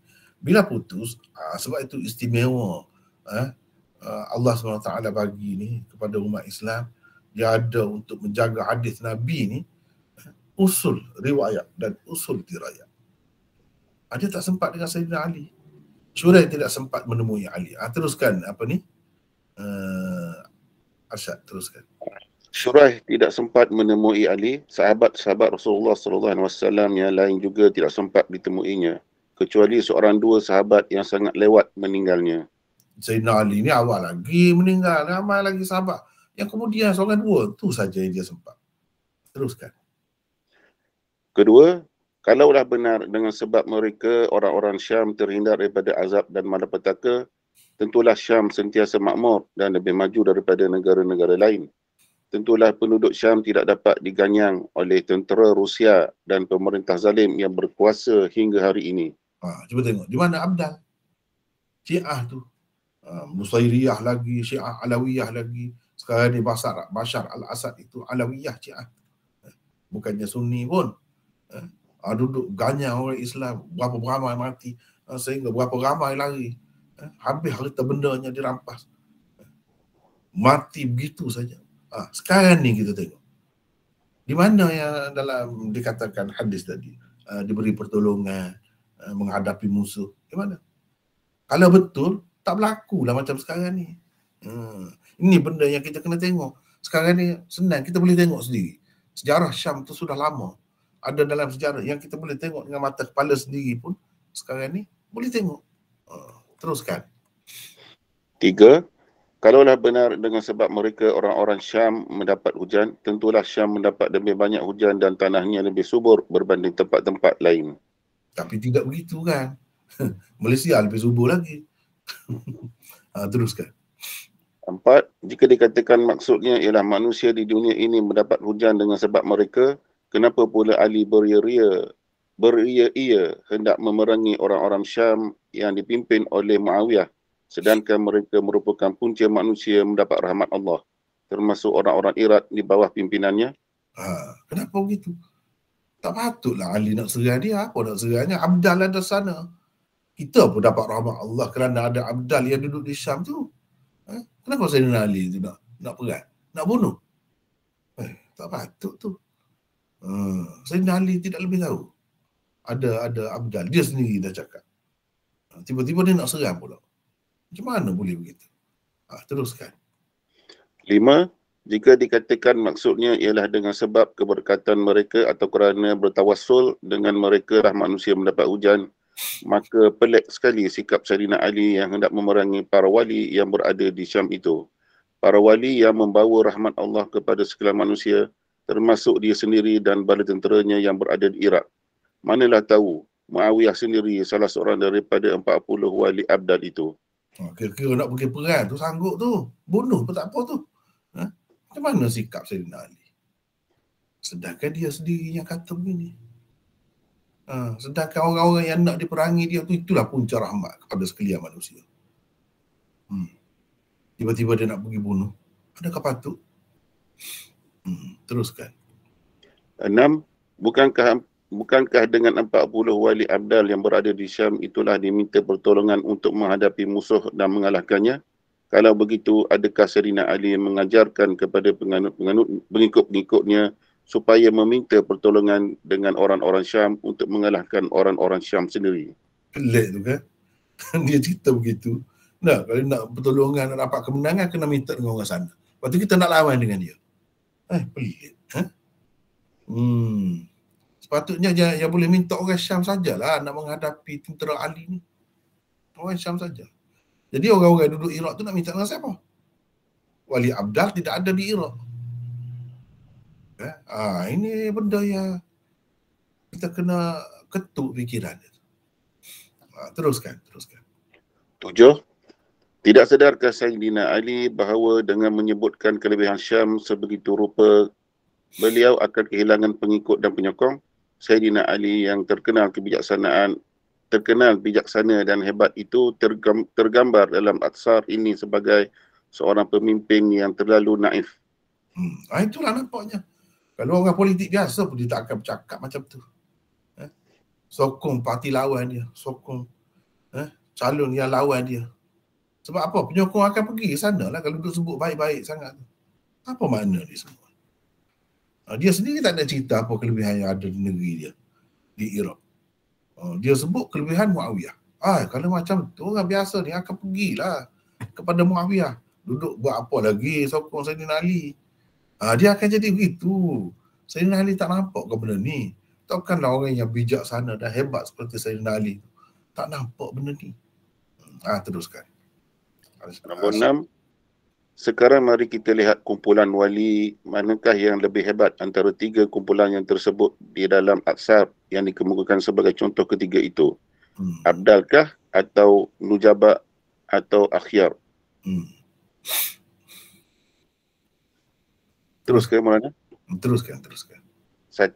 Jika dilihat kepada riwayat, maka riwayat tentang wali Abdallah nampaknya yang paling banyak. Ada antaranya dianggap sahih dan hasan oleh setengah ulama hadis.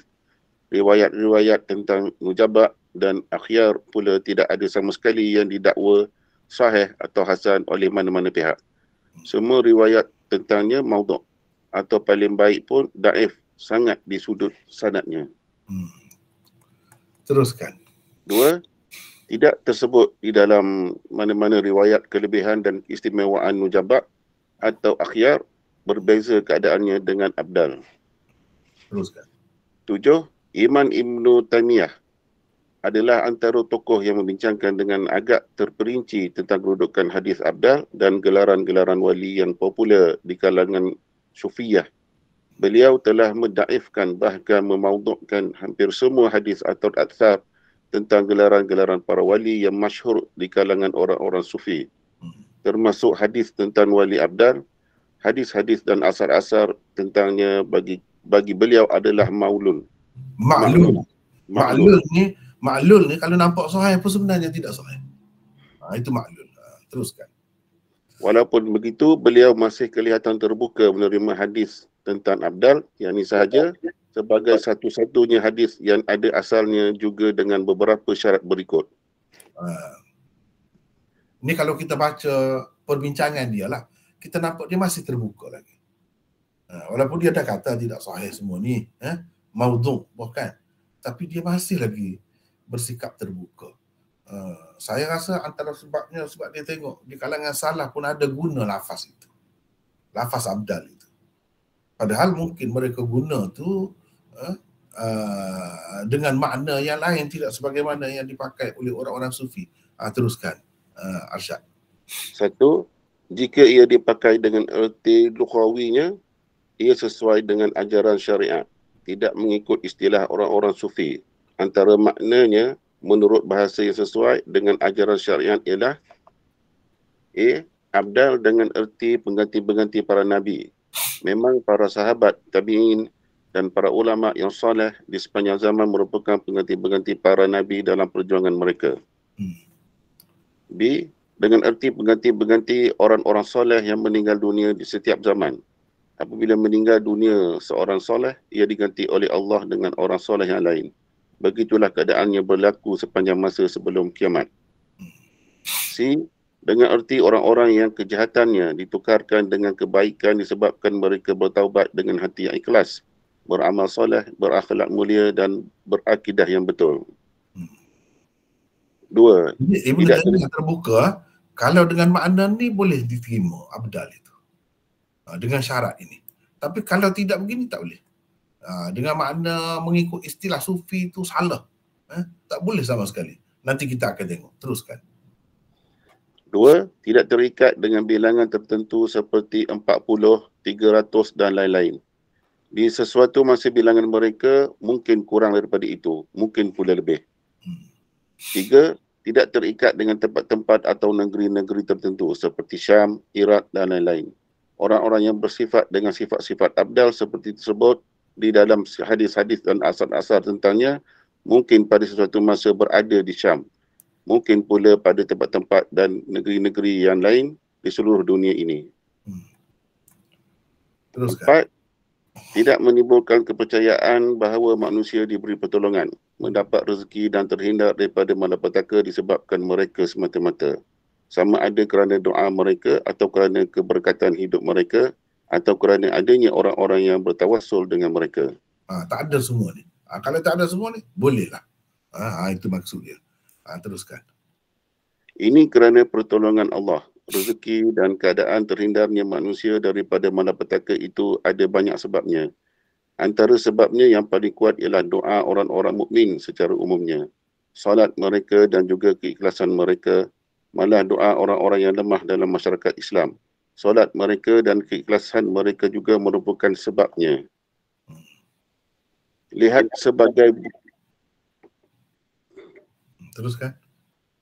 sebagai buktinya sabda Rasulullah SAW ini. Hal tunsuruna wa turzaquna illa bidu'afikum. Hal tunsaruna wa turzaquna illa bidu'afaikum. Gitu. Teruskan. Bermaksud, tidakkah kamu diberi pertolongan dan rezeki melainkan dengan sebab orang-orang yang lemah di kalanganmu? Bukan tidakkah, tidaklah. Tidaklah kamu diberi pertolongan dan rezeki melainkan dengan sebab orang-orang yang lemah di kalanganmu. Hadis riwayat Al-Bukhari. Tambahan yang terdapat di dalam riwayat Al-Ismaili dan An-Afsa'i yang juga sahih sanadnya lebih menjelaskan lagi maksud hadis Bukhari di atas. Sabda baginda sallallahu alaihi wasallam seterusnya, bida'watihim wa salatihim wa ikhlasihim. bida'watihim wa salatihim wa ikhlasihim. Teruskan. Bermaksud dengan sebab keberkatan doa, solat dan keikhlasan mereka. Sebagaimana telah disebutkan sebelum ini bahawa pertolongan Allah, rezeki dan keadaan terhindarnya manusia daripada malapetaka di dunia ini ada banyak sebabnya. Kerana sebab-sebab tertentu orang-orang kafir dan ahli maksiat juga mendapat rezeki, pertolongan Allah dan terhindar daripada malapetaka. Orang-orang Islam dan orang-orang yang taat kepada Allah pula sebaliknya kesempitan rezeki, tidak mendapat pertolongan Allah dan dirundung musibah. Semua itu berlaku bukan kerana Allah redha dengan kekufuran dan benci kepada Islam, tetapi sebagai ujian daripadanya kepada manusia. Teruskan. Gelaran para wali dengan segala macam perincian tentangnya hanya terdapat di dalam kata-kata orang-orang sufi kemudian.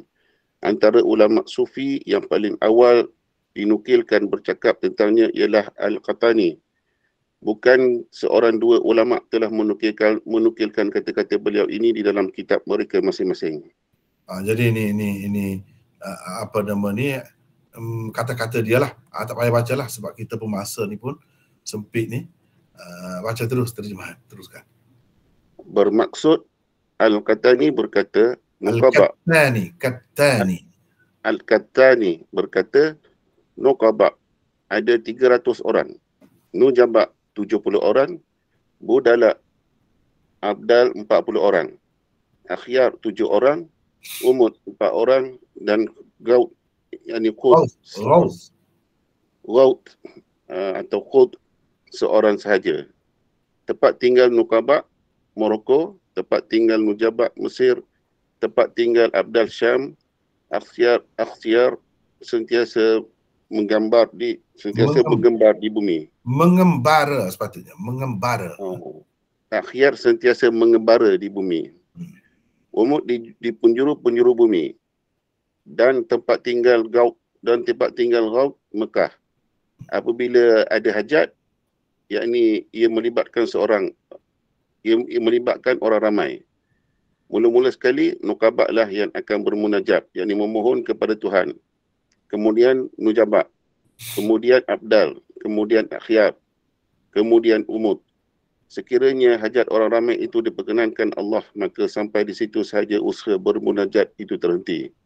Sekiranya hajat mereka belum juga tertunai, maka Gautlah pula yang akan bermunajat, yakni memohon kepada Tuhan. Doanya akan terus dimakbulkan oleh Allah sebelum lagi ia selesai berdoa. Itu cerita. Ini kata-kata orang sufi. Tak apa, baca lagi. Teruskan. Satu, kata-kata Al-Qahtani yang dinukilkan ini adalah dengan sanad Al-Khatib Al-Baghdadi di dalam kitab Tarikh Baghdad, dalam Tarikh Baghdadnya, juzuk 3, muka surat 75-76. Selain Khatib, banyak lagi ni. Ni cuba tengok. Sini boleh tengok. Memang ada, boleh kata dalam kitab-kitab mana-mana ni yang saya sebut ni, bahkan yang saya tidak sebut pun ada lagi memang menukilkan kata-kata Al-Qahtani itu. Tapi kita nak tahu siapa Al-Qahtani dan apa kedudukan cerita dia, riwayat dia, sebab ada sanad juga.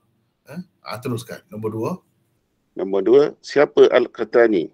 Beliau ialah Muhammad bin Ali bin Ja'far Al-Qahtani Al-Baghdadi Al-Maqi. Kunyahnya ialah Abu Bakar, meninggal dunia di Mekah pada tahun 322 Hijrah.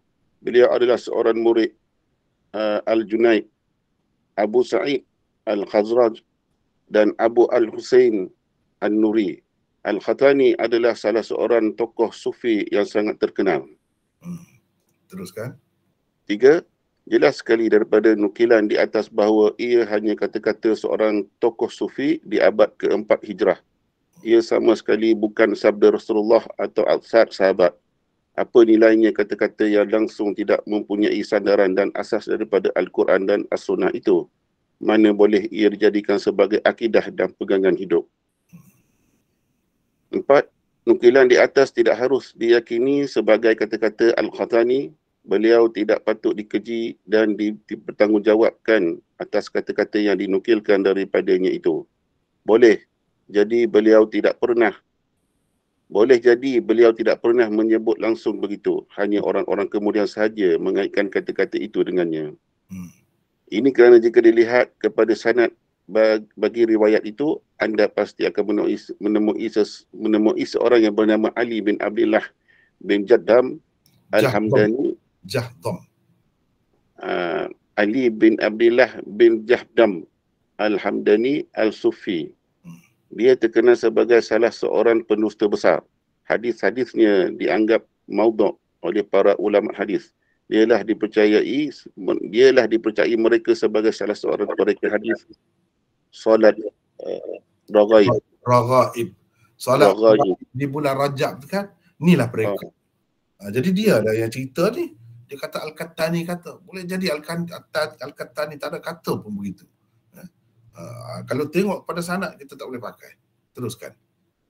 Nombor 9, abdal atau budala, nujaba, akhyar dan lain-lain menurut istilah orang-orang sufi dapat dilihat di dalam sekian banyak kitab mereka. Antaranya, 1, abdal atau badala ialah sekumpulan wali.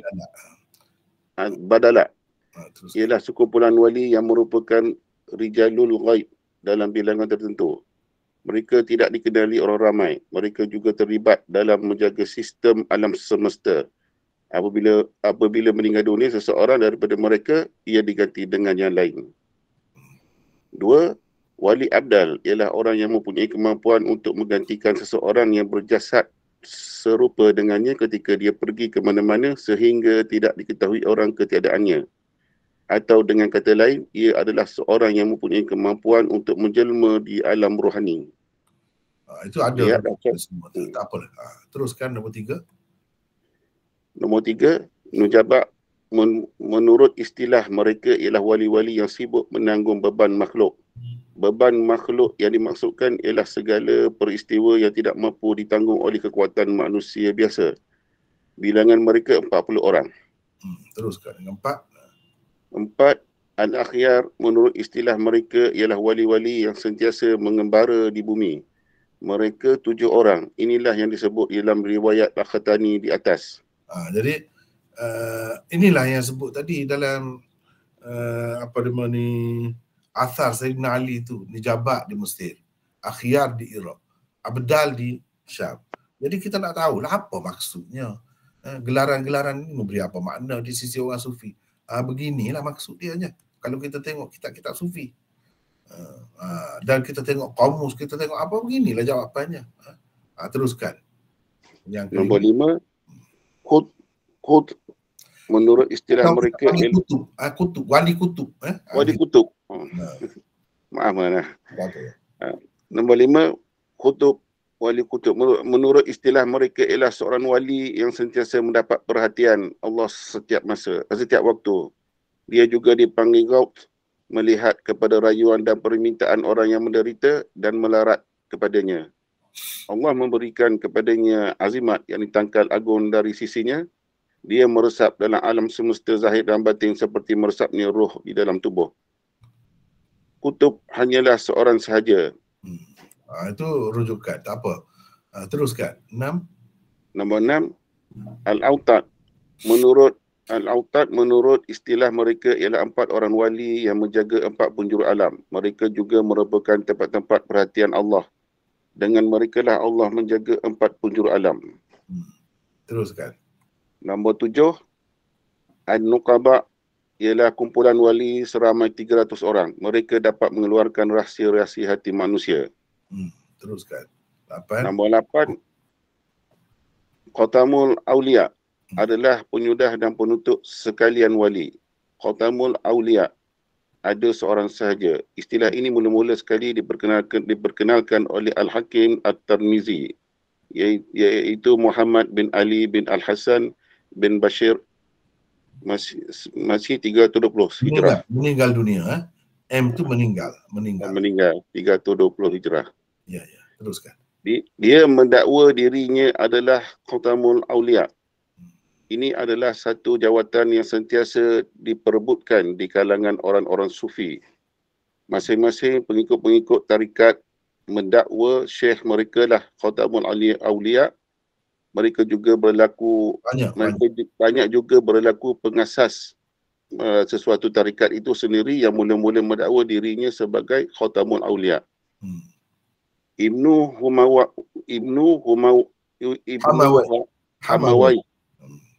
Hamawai iaitu Abu Abdillah Muhammad bin Hamawai bin Muhammad Al-Juwaini Al-Sufi meninggal di 530 Hijrah. Ibnu Arabi Mahyuddin Muhammad bin Ali bin Muhammad Al-Hatimi Al-Andalusi meninggal 638 Hijrah. Ibnu Sab'in Abdul Haq bin Ibrahim bin Muhammad bin Nash Al-Ashibili meninggal pada 669 Hijrah. Teruskan. Muhammad bin Uthman Al-Mirghani Al-Sudani meninggal pada 1268 Hijrah. Ahmad At-Tijani Al-Fas, Morocco. Dari Fas, Fas nama tempat. Dari Fas, Morocco. Meninggal 1230 Hijrah. Mahmud Muhammad Taha dan lain-lain adalah antara orang-orang yang telah mendakwa dirinya sebagai Khatamul Aulia. Syekh Abdul Qadir Al-Jailani juga diangkat sebagai pengikut-pengikutnya sebagai Khatamul Aulia. Ahmad At-Tijani bahkan setelah mendakwa dirinya sebagai Khatamul Aulia berkata, orang-orang lain baik sebelumnya atau selepasnya yang mendakwa sebagai Khatamul Aulia adalah pendusta dan pemfitnah semuanya. Dia kata dusta semua. Ni Ahmad Tijani ni pengasas kepada tarekat Tijaniyah lah. Sampai Malaysia ni pun ada. Inilah masing-masing duduk berebut jabatan Khatamul Aulia. Sebagaimana Nabi ada Khatamul Anbiya, Nabi kita adalah penyudah dan penutup sekalian Nabi. Ini pula Khatamul Aulia. Berebut pula di sini. Teruskan Arsyad. Nombor 10. Orang-orang yang mengatakan hadis abdal ada yang sahih atau paling tidak pun ada asalnya berhujah dengan mengatakan bukti hadis itu mempunyai asal ialah banyaknya penggunaan perkataan abdal di kalangan para salaf dan khalaf. Imam Ibnu Al-Mubarak Al-Auzai Asy-Syafi'i, Ahmad Ibnu Ma'in, Bukhari dan lain-lain tokoh hadis juga sering kali menggunakan perkataan itu dalam percakapan mereka. Orang-orang tidak menerima hadis abdal sahih atau hasan pula berkata perkataan abdal dengan makna istilah orang-orang sufi belum lagi wujud di zaman salaf hingga ke abad ke-3 Hijrah. Kalaupun mereka menggunanya, maka ia tentunya digunakan dengan makna lughawinya. Ini bahasanya semata-mata seperti telah dikemukakan sebelum ini. Buktinya ialah Imam Ahmad sebagai contohnya telah memakai perkataan abdal atau ahlul hadis. Abdal untuk ahlul hadis. Apabila Imam Asy-Syafi'i berkata tentang gurunya Yahya bin Sulaim Al-Ta'ifi meninggal 195 Hijrah bahawa kami membilangnya sebagai salah seorang abdal. Tentunya beliau tidak menganggap gurunya itu salah seorang daripada 40 orang yang jiwanya seperti Nabi Ibrahim AS. Seorang yang malapetaka tertolak kerananya. Seorang yang malapetaka tertolak kerananya. Seorang yang mempunyai kemampuan untuk menggantikan seseorang yang berjasad serupa dengannya ketika dia pergi ke mana-mana sehingga tidak diketahui orang ketiadaannya. Bukan dengan maksud itulah. Kalau Imam Syafi'i guna untuk seseorang, dia kata abdal. Bukanlah macam tu maksud dia. Sebab abdal ini ada makna asal dia dari segi bahasa. Jadi mereka guna tu berdasarkan bahasa. Seperti dalam Quran sebut. Contohnya dalam Quran sebut وَصَلِّ عَلَيْهِمْ إِنَّ صَلَاتَكَ سَكَنٌ لَهُمْ خُذْ مِنْ أَمْوَالِهِمْ صَدَقَةً تُطَهِّرُهُمْ وَتُزَكِّيهِمْ بِهَا وَصَلِّ عَلَيْهِمْ إِنَّ صَلَاتَكَ سَكَنٌ لَهُمْ. Ambillah daripada harta mereka sedekah, zakat yang dapat membersihkan harta mereka. meresihkan mereka. Dan wasalli alaihim. Salli alaihim makna berdoalah untuk mereka. Salli inna salataka, sesungguhnya kita nak terjemah salataka semaya ke tu? Dah. Salataka makna doa kamu. Sesungguhnya doa kamu tu memberi ketenangan kepada mereka. Jadi solah ni dalam Quran ada dengan makna istilahi, sembahyang dengan yang kita duduk buat itulah. Ada dengan makna doa. Makna doa tu itu menurut lughawi bahasanya. Dan banyak lagi lah macam Sayyidina Umar kata bila orang sembahyang tarawih tu beramai-ramai di masjid, dia kata ni'matil bid'atu hadhihi. Perkataan bid'ah juga ada penggunaan di sudut bahasanya, ada penggunaan di sudut istilahnya. Itu benda yang kita kena faham. Sama juga di sini. Jadi orang-orang dahulu guna abdal itu dengan makna lughawinya, bahasanya. Bukan dengan makna istilah seperti yang orang-orang sufi yang tersebar di kalangan orang-orang sufi itu. Teruskan. Sebabnya ialah Yahya bin Sulaim orang Mekah, tinggal di Mekah. Beliau tidak tinggal di Syam, tempat beradanya 40 orang abdal menurut hadis-hadis palsu itu. Sebenarnya ni Imam Syafi'i kata Yahya bin Sulaim ini, kami membilangnya sebagai salah seorang abdal. Sedangkan abdal ini bukan duduk di Mekah, duduk di Syam. Yahya bin Sulaim ini duduk di mana? Ada tak tepat di situ, dia kena duduk di Syam. Yahya bin Sulaim ini bukan orang Syam, dia duduk di Mekah, meninggal pun di Mekah. Jadi macam mana nak masuk dalam abdal dengan makna orang sufi faham tu? Tak betul begitu. Teruskan. Sebenarnya banyak daripada perkataan yang dipakai menurut istilah sufi itu jika dipakai dengan makna lughawinya yang baik-baik dan tidak menyalahi syariat tidaklah terlarang. Umpamanya perkataan yang erti paksi atau autat dengan arti. Ya mana? Dengan erti paksi. Kutub tu maknanya paksi. Untuk umpamanya perkataan kutub dengan erti paksi atau autat dengan erti pasat, erti pasak-pasak secara majaz. Semua itu harus dan boleh saja digunakan. Misalnya kita kata dia tu si Ahmad itu adalah paksi bagi persatuan kita. Nak kata kutub bagi persatuan kita. Tak salah. Dari sudut bahasa lah. Paksi bumi. Paksi bumi.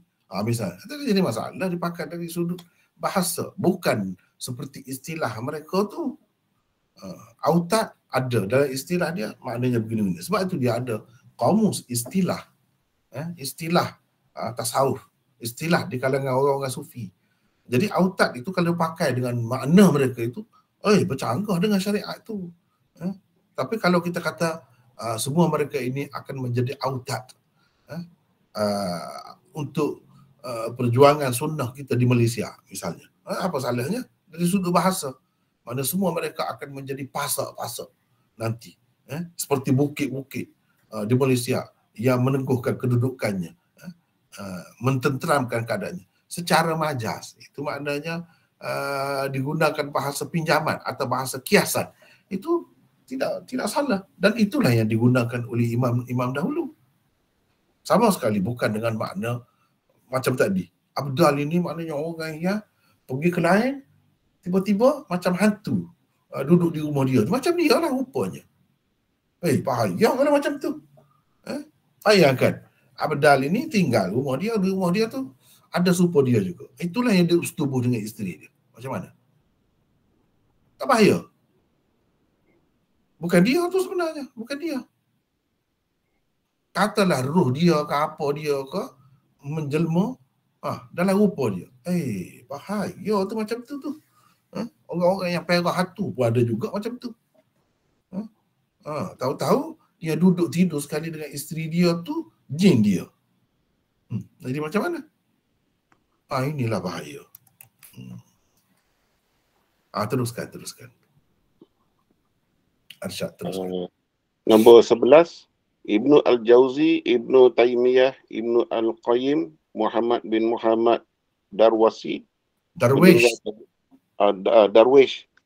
meninggal pada 1227 Hijrah. Rashid Ridha dan Albani Syu'ib Al-Arnaut dan lain-lain adalah antara tokoh hadis yang dengan jelas menghukum hadis-hadis atau asar-asar yang mengandungi gelaran-gelaran yang popular menurut istilah tasawuf di kalangan orang-orang sufi, termasuk hadis abdal sebagai maudhu'. Teruskan. 12, di bawah ini dikemukakan dua sahaja teks kata-kata tokoh-tokoh hadis yang dikemukakan di atas tentang hadis-hadis berkenaan bersama terjemahannya. Iman Ibnu Al-Qayyim berkata, Sekejap. Yang pertama, saya nak ambil lah. Banyak.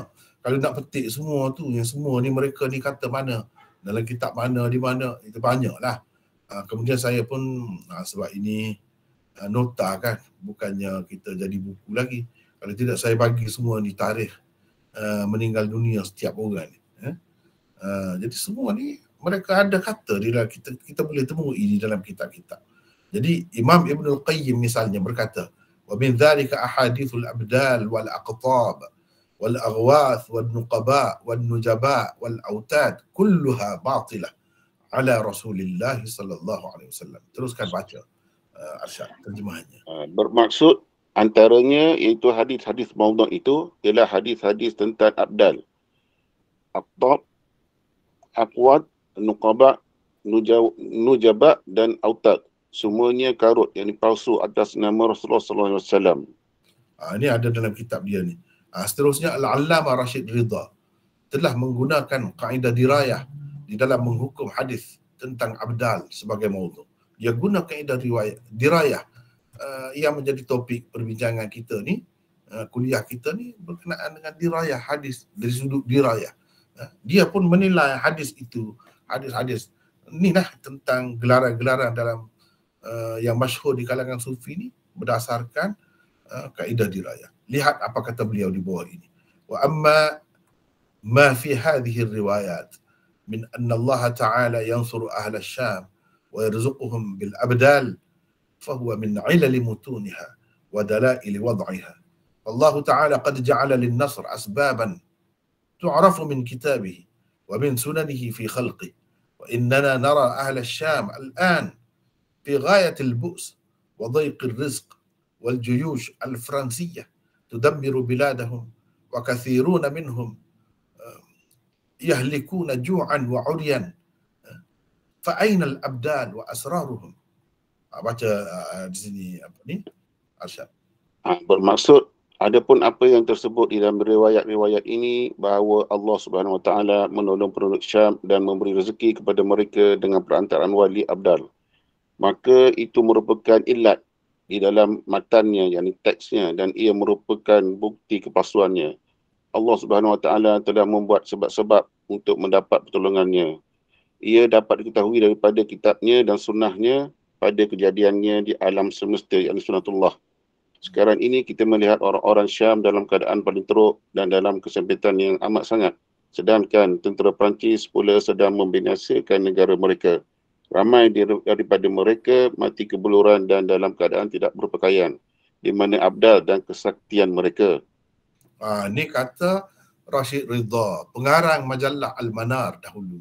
Sekarang dah dikumpul jadi berpuluh jilid yang dia tulis dulu. Anak murid kepada Muhammad Abduh. Hampir 100 tahun yang lalu. Dia sudah kata macam ni. Ketika itu penjajah Spanyol, penjajah ini Perancis yang mengganyang Syam, Suria. Di mana abdal pada ketika itu? Sekarang ini pertanyaan yang sama kita kemukakan. Apabila penjajah Rusia mari mengganyang pula hancur lebur, hancur terus Syria itu kerana Bashar presiden dia minta bantuan dengan Rusia, dan Rusia nak menjaga kepentingannya di situ sebab habis dah boleh kepada Amerika, jatuh ke tangan Amerika, dia nak jaga, hancur rakyat Suria ataupun Syam itu. Di mana abdal? Di mana kesaktian mereka? Kenapa dia tidak tolong? Tak ada kau orang minta tolong dengan mereka? Di mana? Ini semua menunjukkan palsu semua cerita tu. Itu saja dengan mudah. Inilah dirayah hadis ni, nilai hadis tu begitu, dengan cara begitu. Banyak pun Jalaluddin Suyuti buat mari 15, dia kata tak ada guna semua. Tak ada guna semua. Bacalah kitab, kita nilai betul-betul mengikut neraca dan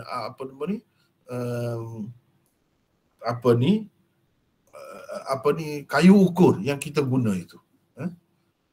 Bila guna kita akan nampak. Kita akan nampak. Ibarat kalau kita macam tukang emas lah. Dia ada macam nak test emas betul ke tidak. Dia guna alat dia. Kita boleh tahu. Ini betul ke tidak, emas ke tidak. Begitu jugalah dengan hadis. Kita boleh tahu. Ni hadis ni karut. Walaupun banyak tersebar. Orang-orang sufi duduk guna lah. Ni kata dia istilah-istilah ni, gelaran-gelaran ni memang ada dalam hadis. Jadi padahalnya ini kedudukannya. Hadis abdal yang paling adalah itulah yang dikatakan kalau nak ada pun itu pun sebenarnya tergugat. Tidak boleh dipertahankan. Kalau betul abdal ada, kenapa dia tolong orang Islam? Di sana yang hancur lebur sekarang ni. Orang-orang yang nak menegakkan ajaran Islam hancur. Mereka terpaksa meninggalkan tanah air. Rata pergi dunia, rata dunia pergi. Di mana abdal? Sebab itu kata ni karut semua ni. Itulah benda-benda ni. Dan benda ni bukan satu dua hadis, banyak. Sebab tu kita ada usul. Usul ke yang ke-56. Jadi nampaknya hari ni kita dah lewat sangat ni. Masuk zuhur je tak sempat dah nak bincang-bincang rasanya. Kita akan sambung semula lah. Dan nampaknya kebetulan minggu ketiga ni, bulan ni kena hari mengundi. Jadi saya pun dah bincang dah dengan pihak teratur hadis penganjur ni. Kita cuti lah hari tu. Dan minggu tu cuti lah kiranya sebab orang pilihan raya sibuk sangat masa tu. Jadi kita bertemu pun sebab saya pun biasanya kalau hujung tahun ni bulan 12 saya cuti. Darul Kausar pun cuti. Jadi semua cuti lah, bulan 12 pun tak ada. Nanti kita akan bertemu insya-Allah kalau tak ada apa-apa panjang umur, sihat, kita semua akan bertemu lagi tahun depan lah. Tafsir ada mana? Tafsir ada lagi. Setakat bulan 11 ni lah. Bulan 12. Bulan 12 cuti. Bulan 12 semua cuti. Tapi setakat pasal dia malam kan. Malam. Dia tidak melibatkan, tak kena hari itu. Jadi kita terus adalah dalam bulan 11. Bulan 12 insya-Allah semua cuti. Tak ada dah dekat air paksi apa semua tak ada. Orang lain lah ganti. Hanya setakat itulah dulu, minta maaf semua. Kalau ada salah silap, mudah-mudahan Allah bagi umur yang panjang lagi kepada kita, bagi lagi peluang untuk kita belajar dan kita akan bertemu lagi tahun depan insya-Allah. InsyaAllah. Jadi hanya sekadar itulah dulu untuk hari ini ya. Assalamualaikum. Waalaikumsalam warahmatullahi wabarakatuh. Terima kasih banyak Maulana. Assalamualaikum. Waalaikumsalam. Maulana, Assalamualaikum. Assalam. Assalamualaikum warahmatullahi wabarakatuh.